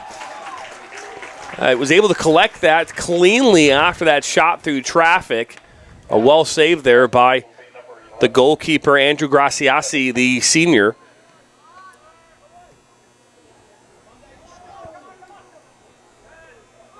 Kept on the field there by Delcat. The ball played into Aguadeo as he brings it down. And then knocked back to the goalkeeper, Connor Lamming.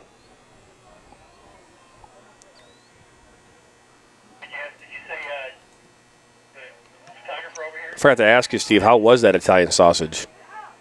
Was it good? The food at the concessions was delicious. Yeah. All they do now is onion rings and French fries, and they're a full-fledged restaurant.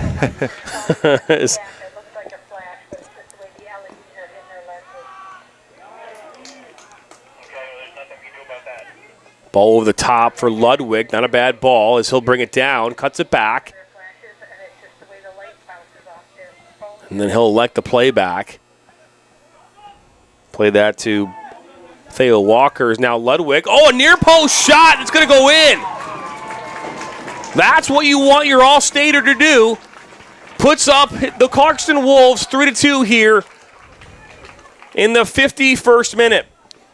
Yeah, great opportunity. Falls to the foot of Richie Ludwig, and if I'm not mistaken, I believe he hits that ball with the outside of his right foot, bends it near post, beats the goalkeeper, near post low, into the back of the net, and restores the lead for the Clarkston Wolves as they lead here 3-2 with just under 30 minutes to go in this second half.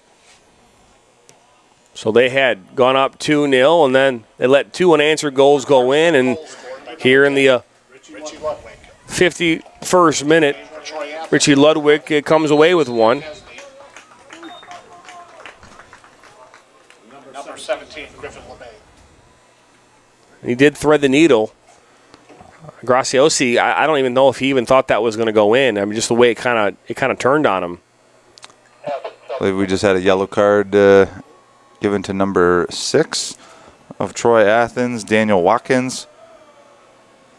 I'm going to assume something was said to the referee as he came by. What could you have possibly said to get a yellow card? Oh, what could he have said?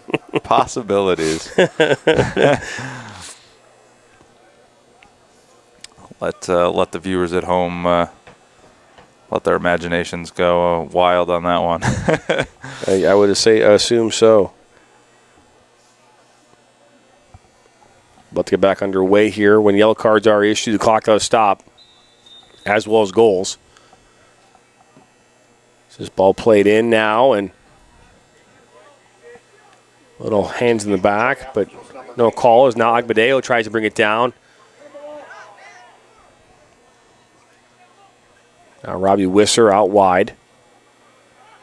Looking there for Ratliff.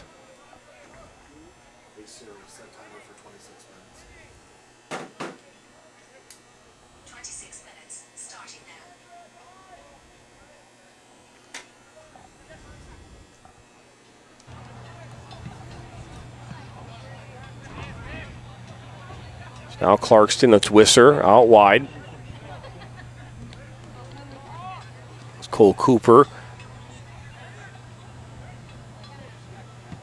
That ball blocked. Look at that, was Maher that blocked it out. Going to have to chat with Livonia City to get Ludwig on the roster next year. Well, problem with that is Ludwig is a Nationals, history prospect, club player. So I think it'd be hard pressed to get him to move from the Nationals to Livonia City. It's just my guess. I don't know what your thoughts are there, Steve. Well, I think I'm sure that the player will have plenty of suitors calling for his services, and but I'm sure the relationship with pre-existing relationship with clubs, such as the Nationals, will probably play a big factor into where he maybe decides to try to play continue to play in the summer. But you never know. Crazier things have happened. The ball stays in, as Agbadeo will run onto it and then just cleared away. There's been players. There was a player at the University of Michigan, goalkeeper, who transferred to go play up at Michigan State. So, just when you thought that could never happen, things happen. So, who knows? We'll see where Richie Ludwig ends up playing. But, if Danny Garrett maybe it's some kind of NIL deal and he can get him to Livonia City, you never know, right? Amadi Bates is playing at Eastern, so anything's possible. Yeah, okay, that's fair. So the ball will be thrown in. Expect a long throw, and as it one comes inside, and Maher will come over and grab it. Agbadeo, and that'll skirt just past the touchline out for a throw. You thought I was watching these games for fun. I'm scouting for talent, says Danny Garrett. The one thing I am a bit surprised about is the lack of shots that Athens has tried to put on frame. I obviously credit to the Clarkston defense for preventing and the good defending all night. But, they really haven't forced Connor Lemming to have to make too many difficult saves and put shots on frame.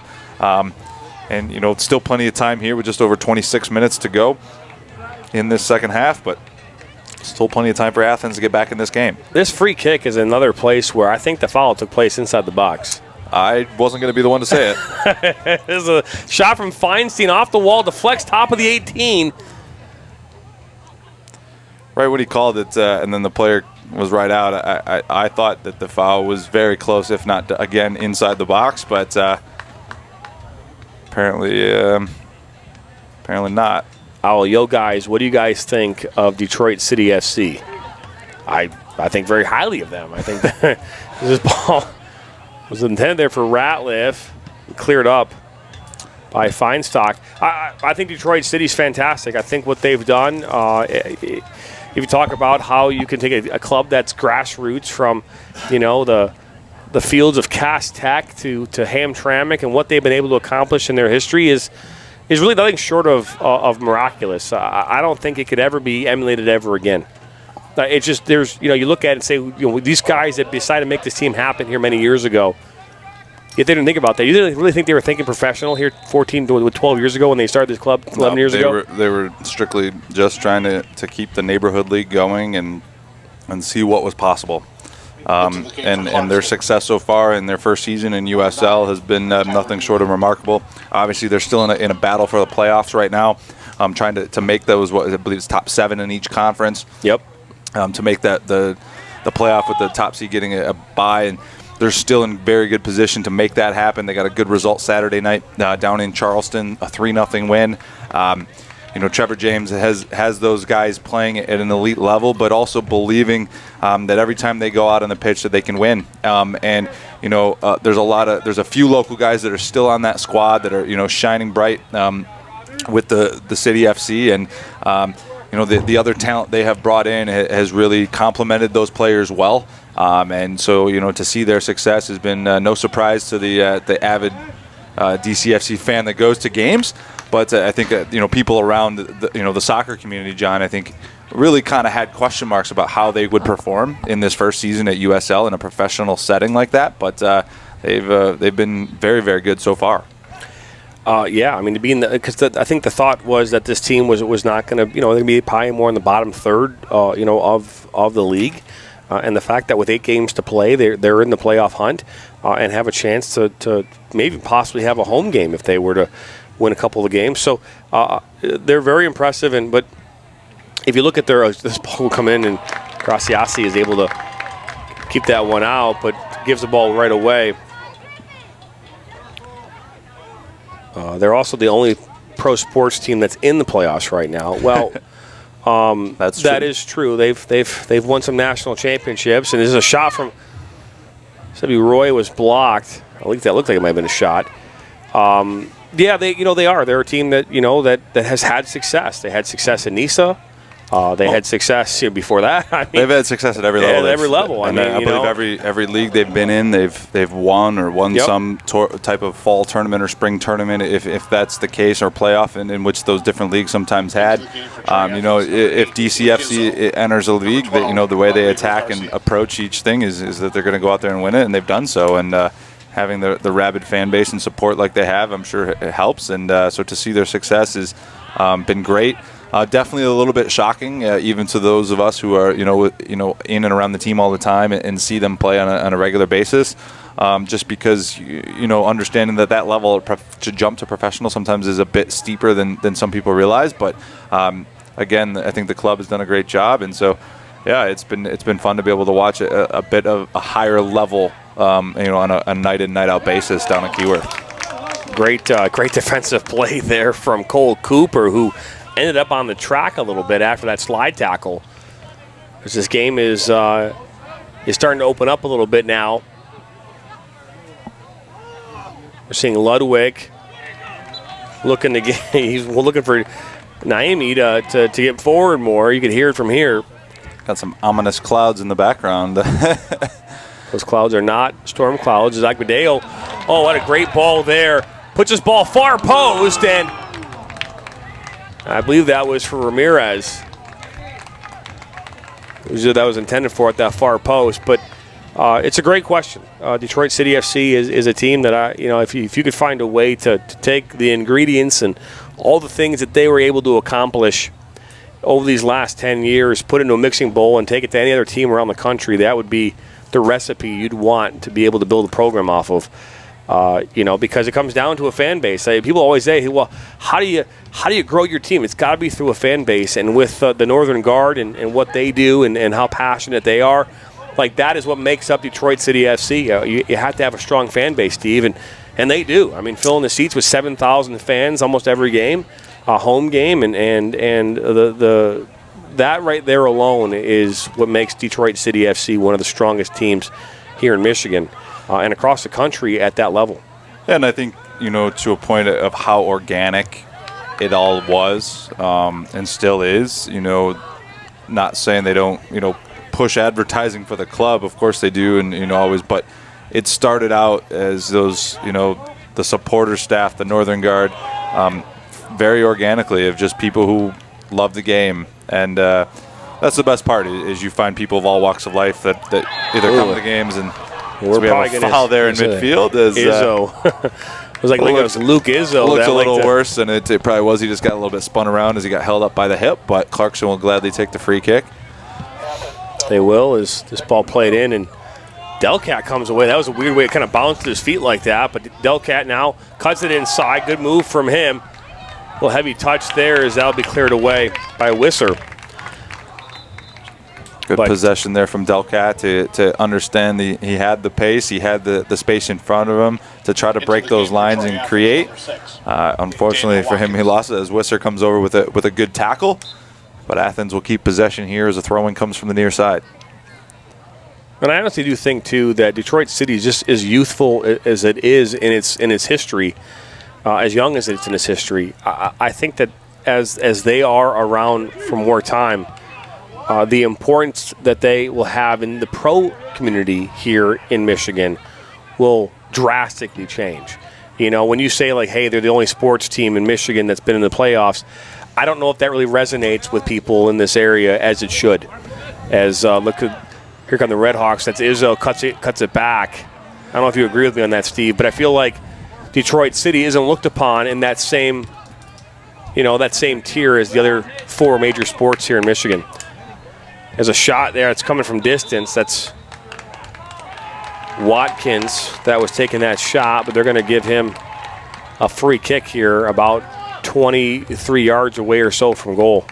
Yeah, I was hoping just to wait for a breaking play there to answer, and then Athens comes down with an opportunity. Looked like it was just going to be a failed shot wide, but the contact late. Referee issues a foul, and we've got a free kick coming here in a dangerous spot for Athens, about 4 or 5 yards just outside the 18, and dangerous opportunity here for the Red Hawks. And I'll get back to your question there after this free kick, John. After this message from from Ben Mayer, who will stand over this, the senior captain here for the Red Hawks. As Mayer steps up, and that goes up and over. Well, John, I couldn't agree more. To be fair, I don't think they get the recognition that on a bigger scale.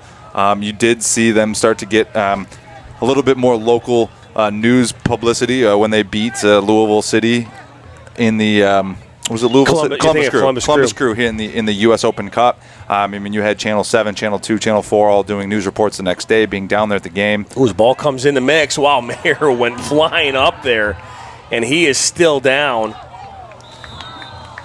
I'm going to have a stop. Slow to get up. Make sure he's okay. But and so, I think Detroit City has started to garner some a little bit more publicity as they've had to do by just winning big games.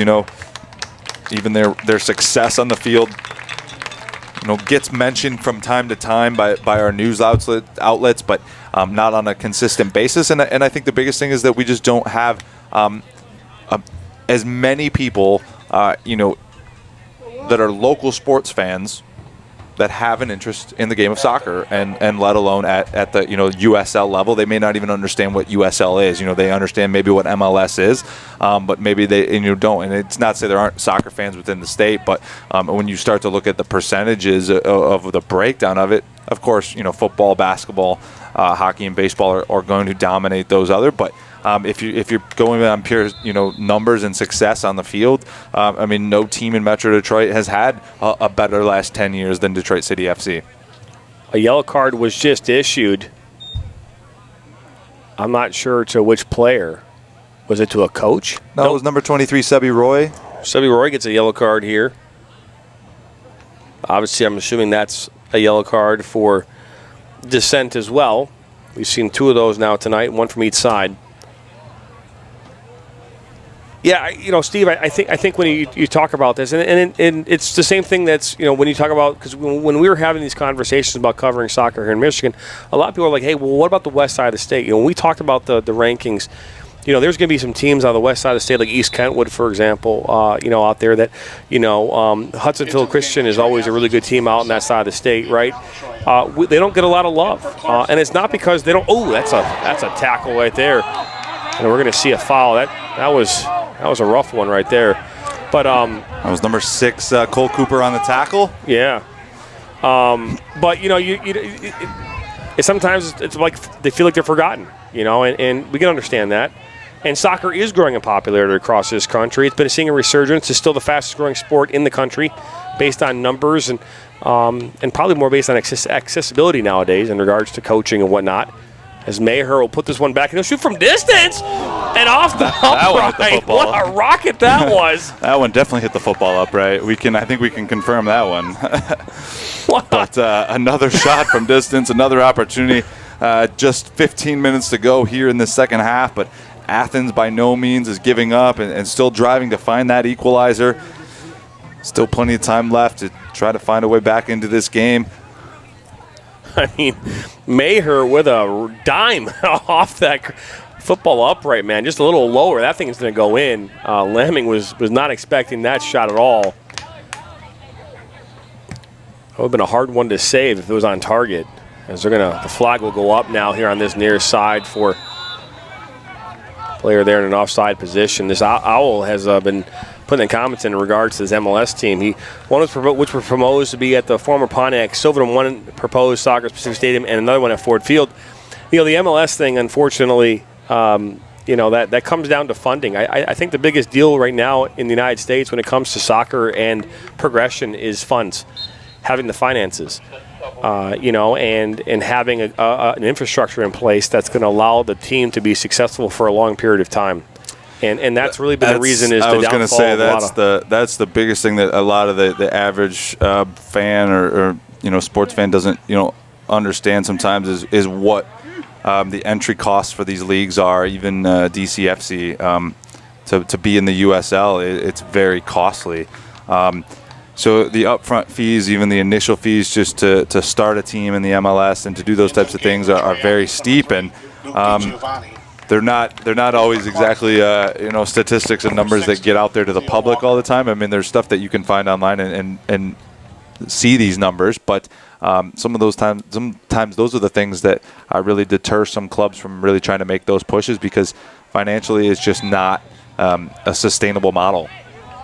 Yeah, and that's the reason why NISA is having a very hard time right now.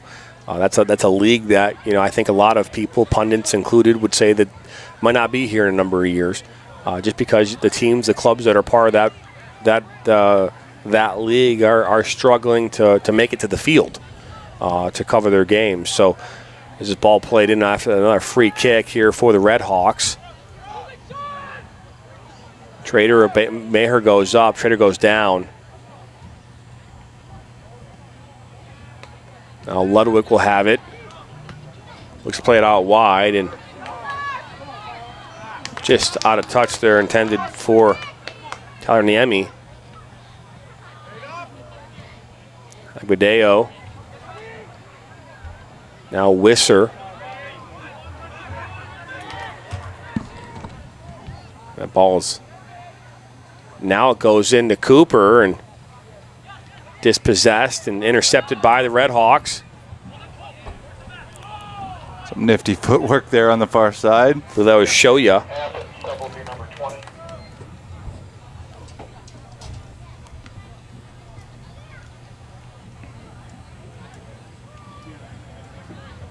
At least none of these new leagues are making the same mistakes as the now defunct North American Soccer League. It does amaze me, though, that how much MLS has expanded in the last 5 or 7 years. Yeah, it's pretty impressive. And for how big of a media market Detroit is, to be the biggest market that doesn't have a team, it is still surprising. I understand, the complications and things that have to go into it, but good ball inside, and that Lamming comes out. Not a bad ball. You're going to test the goalkeeper and Connor Lamming. That's what you want to do if you're the Red Hawks. I think that's the perfect ball there. Really, I mean, force him to come out and make that play and force him to make it do it again. Because any kind of a drop ball or hesitation there, and the Redhawks are all over top of it. So now here come the Wolves. That's Trader. Puts the ball in for Gerard and then cleared away.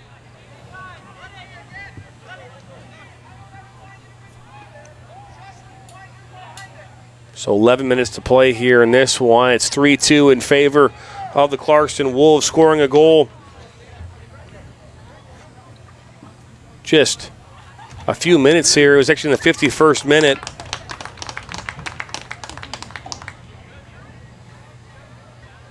When Richie Ludwig found a shot off the outside of his foot near post, just past Graciosi.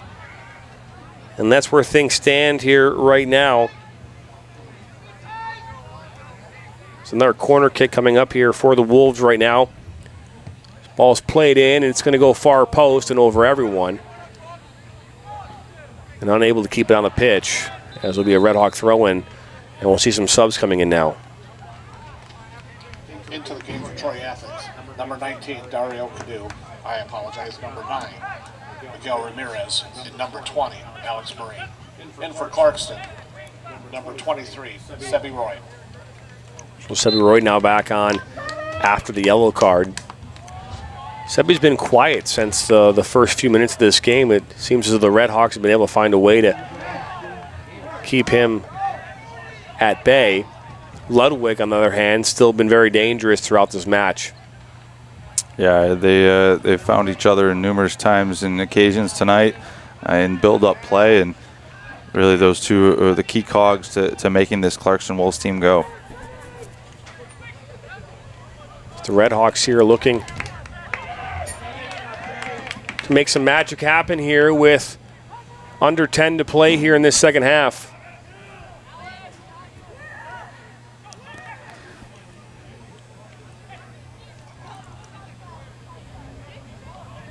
Ball played inside, and Graciasi is going to come over and pick it up.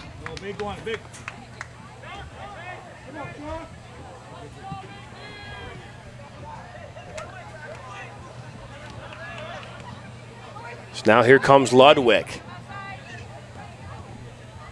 Ludwig cuts it inside, keeps going, and finally poked away. Oh, that's a dangerous tackle from behind.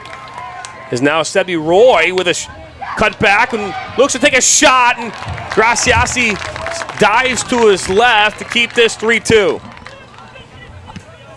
Some great individual play again from Clarkston. Ends with the shot on frame, but Graciasi comes up with another big save, keeping his team in it here with just under 8 to go.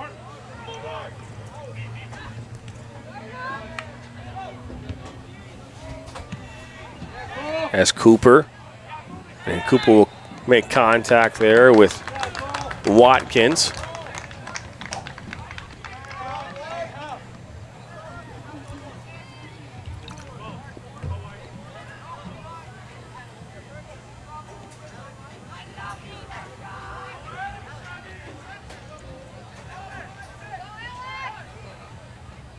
Free kick here coming for the Red Hawks. It's Trader now. Cooper. Ludwig on the near side.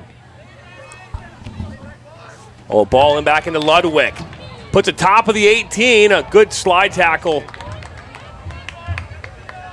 And here come the Red Hawks, but plays transitional play broken up by Logan Sloan.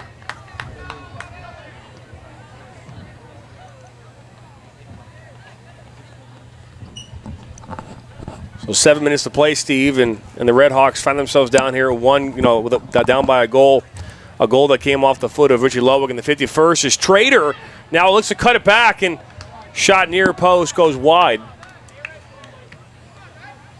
What do the Red Hawks have to do here, Steve, to get back in this one? Well, just over 6 to go. Keep up the intensity with creating opportunities in and around in the box area.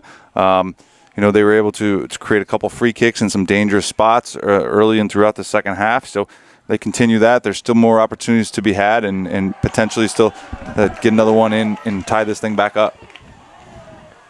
Now Ludwig up this near side. Plays it inside to Trader. Trader now with a shot. Oh, touch save. And out for a corner. Graciasi coming up with some big saves here in the last few minutes. Keep this game 1-goal lead here in favor of the Wolves. Yeah, coming up with another big save, keeping his team in it, giving them a shot, not letting this advantage get back to a 2-goal game, doing everything he can from his defensive standpoint. They've been able to lock down Clarkston since conceding those 2 early goals in the game. But they do trail here by a goal, so every save going to be crucial here down the stretch for the Red Hawks. So that corner kick went long, and now a throw-in coming here for the Red Hawks.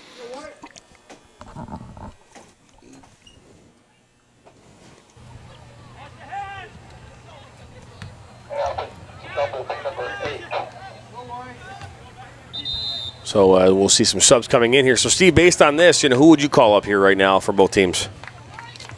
Into the game for Troy Athens. Well, I think, to be fair, I think Sebi Roy has been the best player for Clarkston tonight. Nothing to take away from Richie Ludwig, and he scored and had a good game. But I think the distribution, the movement, and some of the opportunities by Sebi Roy have been phenomenal tonight for Clarkston. So definitely he's been my player of the game for Clarkston here. And then really for Athens, it's, I think there's some good play all around. I think some different players have created opportunities throughout different points of the game. But I think Brody Feinstock had that equalizing goal, and he provided some opportunities. But same with goalkeeper Andrew Graziosi. Obviously probably wishes he could have that first goal back and not concede the way it happened. But at the same time, he stepped up huge and come up with 6 or 7 saves since that point to keep his team in the game. So a couple candidates out there from Troy's side. So this is Giovanni. Plays into Delcat. And then cleared away. So 4 minutes to go in this one. So Maher down by the end line and earn a corner here for the Red Hawks. Yeah, and that should have been a goal kick. I'm sure the Red Hawks will gladly take it, but that ball just slightly hit the Red Hawks player before going out. And ball comes in, and they're going to take a quick rebound shot right back in the mix, and probably should have played that one out wide. Coming up on 3 minutes to play here is clock will stop here in high school rules. If you are leading in the last 5 minutes and you're making a substitution, whether that is your team alone or both teams substituting at the same time, the clock does stop for that substitution. That's what we have right here. Now just under 3 minutes to play in this second half. So the ball go to Maher, and he'll clear it up one time and be taken down there by Sebi Roy. No call. We might see some extracurricular there, but we didn't. Ooh, over the back. And we're going to see a foul call now. See numbers getting thrown forward from the Red Hawks. You see all the defenders coming forward outside of the free kick taker here. Goalkeeper creeping up towards the 30. They realize not much time left, just about 2 minutes to go. May not be too many opportunities left here for Athens if they want to tie this thing back up. So Ben Maher will step up once again. We saw him with a rocket earlier. My understanding, he scored a goal earlier this season the exact same way. So we might see Ben step up once again and take a rocket. And we will, and he'll take it, and it's going to go in! My goodness gracious, he ties it up 3-3. Ben Maher with an absolute strike, a goal of the week candidate with just over 2 minutes to play. And the Red Hawks have tied the game up here 3-3 in exhilarating fashion. An opportunity not gone to waste as the Red Hawks finally take advantage of a free kick opportunity here in this second half and make the most of it with just over 2 minutes to go. And we're tied up at 3 apiece. I mean, my goodness, what a strike. We saw it here not 15, 20 minutes ago, taking a shot that went just over off the field goal upright. And then here you go. You got him scoring a goal to notch this up 3 apiece in this crucial OAA Red matchup on this August 30th. I changed my nomination for Troy Athens player, Ben Maher. Ben Maher. Correction. Oh, and he'll go in for the head. And holy hell is what Danny Garrett just said. As the lights flickered here. I think we have lightning. Or nope. The referee on the far side's calling a handling. There's no lightning. That's the seizure mode here. That was just the lights. Sorry, they got us tricked up over here. That was the goal of the week, is what Danny Garrett just said. Yeah, I don't even think it's probably worth putting anybody up against that one. I don't know. I mean, it went up to 90. We might as well just show that one over and over again as Ben Maher steps up in a pressure situation, down a goal, 2 minutes to go, and hits an absolute laser free kick from about 30, 40 yards out and gets his team into a position to split the points here and take the tie home. Oh, a good tackle. Looks as though number 20, that's Alex Marine, is now down. Immediately point to his leg. I'm not sure the exact distance on that one, but that is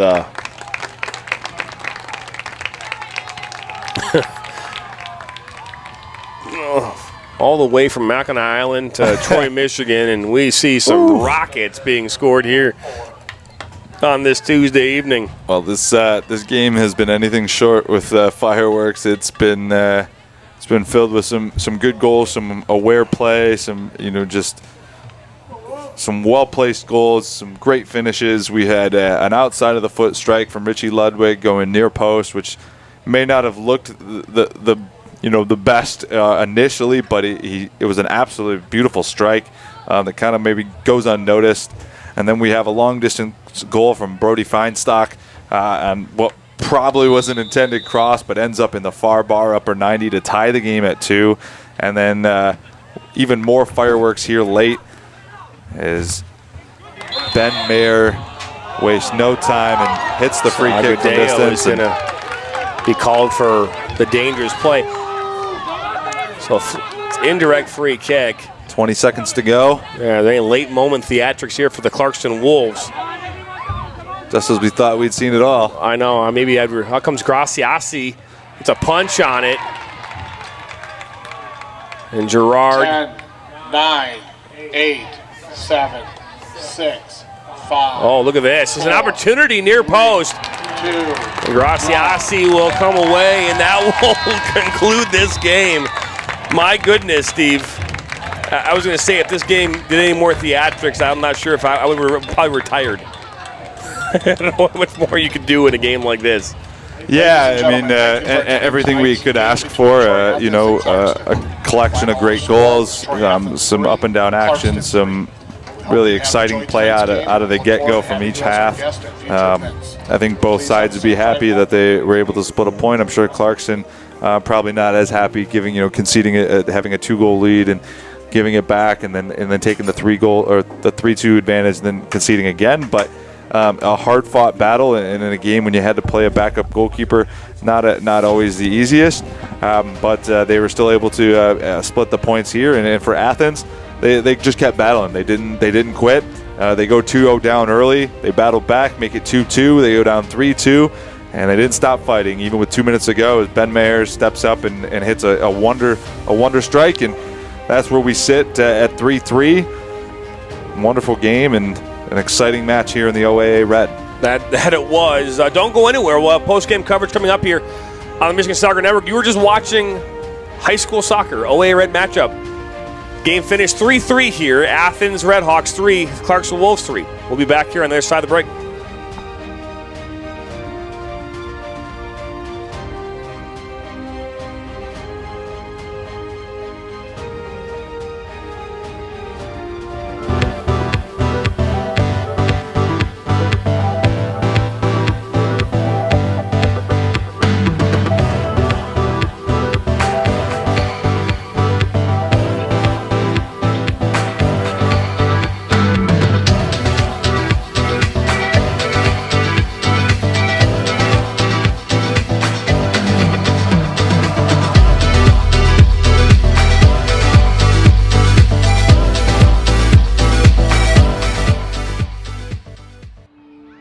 first ball, their first uniform, their first number, their first teammate, their first goal, their first coach. We take great care in making sure their first isn't their last. We're so much more than a soccer class. Come play with us today at kickstarttoddlersoccer.com. Velasquez, shot, and it was off the post and in. Oh, good move by Wen. Puck to 6, wide open net for Fox, Jack, and that's goal number 2. How wide is the Fox? Inside the 18, left foot cross to Steinwatch, the save by Fowley.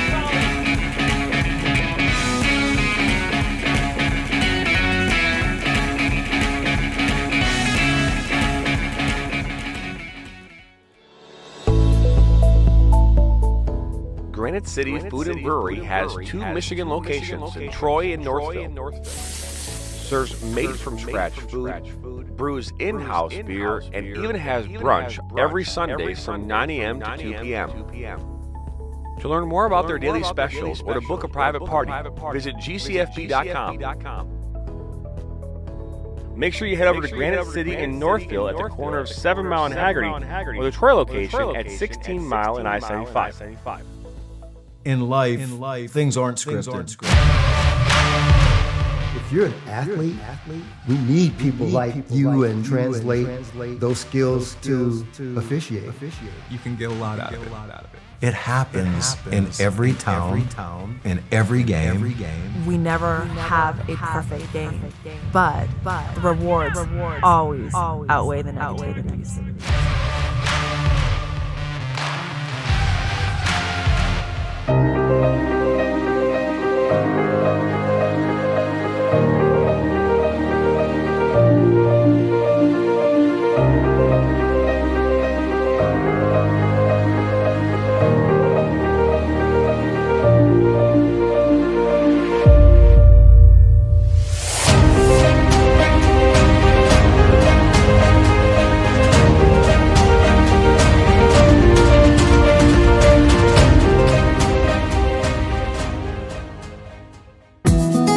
Every generation knows where to go when their car gets dirty. And every generation understands the timeless family tradition of Jack's Car Wash. Families know that a clean car by Jack's just rides better.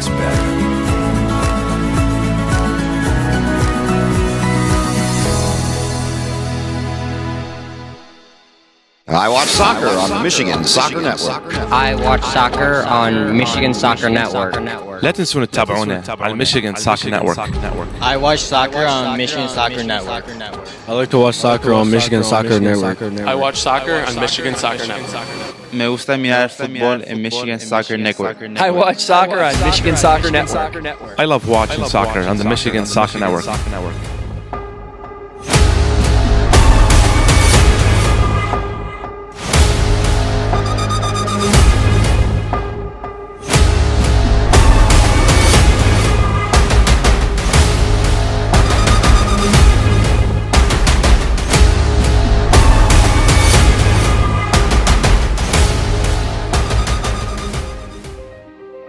This MSN broadcast is brought to you by Bella Football for the beautiful game. Fran Murphy Law, one mistake shouldn't ruin your future. Kickstart Toddler Soccer. Crawl, walk, run, kick, and play. Jack's Car Wash, a clean car by Jack's just rides better. Granite City Food and Brewery, eat good eats, drink good drinks, have good times. And MSN Weekly, live every Monday, 8 p.m. As we welcome you back here into Troy Athens High School, where the game just concluded here in a 3-3 draw. What an action-packed game it was. It had everything you'd want. Physicality, high energy, not a bad game here. The first game of the OA Red season, but both these teams coming away with a draw. The scoring happened, 2 goals in the first half in the second minute by Sebi Roy, and then in the 10th minute, number 15, Brad Ratliff, to give the Clarkson Wolves a 2-0 lead. And then in the 18th minute, number 17, for Athens. Griffin LeBay got the Red Hawks on the board, and then in the 38th minute, number 14, Brody Feinstock, looked to be a cross that went in for a beautiful goal. As they call that in golf, bad shot gone good, that they say. Either way, it was fantastic, went in, makes it 2-2 at the half. And then in the 51st minute, Richie Ludwig gets on the board, and that near post goal to give them the 3-2 lead. And then, my goodness, the goal, I mean, that's an arguable goal of the season, I think, right there. I mean, that shot from Ben Maher was phenomenal from, I believe, 30 yards or so away from goal to tie this thing up in the 78th minute, Steve. And that's where this game completed 3-3. Yeah, full of action throughout the evening. 2-goal leads dissipated, comebacks, and teams battling back, and eventually Troy Athens, found a way to tie this thing up and get that equalizer late off that free kick from Maher, who just hit just minutes before an almost equally good strike that just went over top of the bars. So opportunities aplenty tonight for both sides. I think both teams would probably say that they left a few goals out there. As being 3-3 could have easily been 5-5, 4-4. But opportunities on both ends, and I think both sides will be happy to share the points. And we're going to be welcoming Ben here in just a moment as well. As well as another player here from Clarkston in just a moment. But, the thing that I would say, Steve, is looking at this game for what it was early on. It's an early OAA Red matchup, and every game is important in the OAA Red. Not getting behind and losing that first game. There's a number of key games that happened here tonight with Berkeley and Stony Creek, and you had at Rochester Adams and Troy High. But both these teams who finished in third place last year in the Red, finishing where they left off in fantastic fashion with a 3-3 tie. Yeah, up and down game, and I think both teams will take a lot to build off from this result tonight, and I think both coaches will definitely use moments of this game to build and grow off of for the remainder of the season. As we're going to welcome in Ben Maher here in just a second with that game-tying goal here, the third goal of the game for the Athens Red Hawks, as Ben will step in here in just a moment here. I'm going to slide out, and we'll let Ben hop in. Got to turn his microphone on too, Steve. Sorry. And there we go. We are good. We welcome in Ben Maher, goal scorer here for Troy Athens, into the booth. Ben, talk about this game in general. You started off, concede 2 goals early, battle back and find a way to tie it, go down again, and then continue to battle back. What was the message, early on, even after maybe conceding or at halftime? Yeah, so we had a good game plan going into this game. We knew Clarkston's a good team. We know they have a lot of good players, but we know we're good enough to play with anyone. And we, after conceding those 2 goals, we knew we just needed to get better in easy defensive situations. It was the little things that we needed to do better. Because that first goal, it doesn't matter who's out there. It doesn't matter what team is playing who. That goal should never happen. So we just need to get better on little things, and I think if we can just tighten up our little defensive things, we'll have a lot stronger games going forward, because there was a lot of opportunities for us as well to get forward and score, and we fought back into it, and it showed us there's no one we can't play with. Absolutely, and let's not talk about the elephant in the room. I guess a wonder strike, the last goal to tie this thing up. You hit one, just maybe minutes before that just maybe grazed just over top onto the football upright. You probably can't hit that one any more pure than you did. Talk us through what you were looking for. Obviously looking to go to goal, not trying to loft one up for a teammate. How good did it feel to hit that one? Oh, it was a great feeling to get us back in, get at least 1 point at home. I know everyone loves to go to their high school during the summer and just mess around and take random free kicks, and it's usually not the best practice, but every once in a while it pays off in a game like this, because in the OAA Red with good teams like Clarkston, a set piece can be what separates the game. So absolutely, yeah. And that was definitely the difference tonight to end up getting you guys a point and splitting the points here tonight. And like I said, I was talking to John. I'm sure you guys will take a lot from this and moving forward to the remainder of the season, and use this as a building block to propel you through the rest of the OAA Red season. Thanks for joining us, and best of luck the rest of the season. Yes, thank you. As we're going to now welcome in Logan Sloan from the Clarkston Wolves.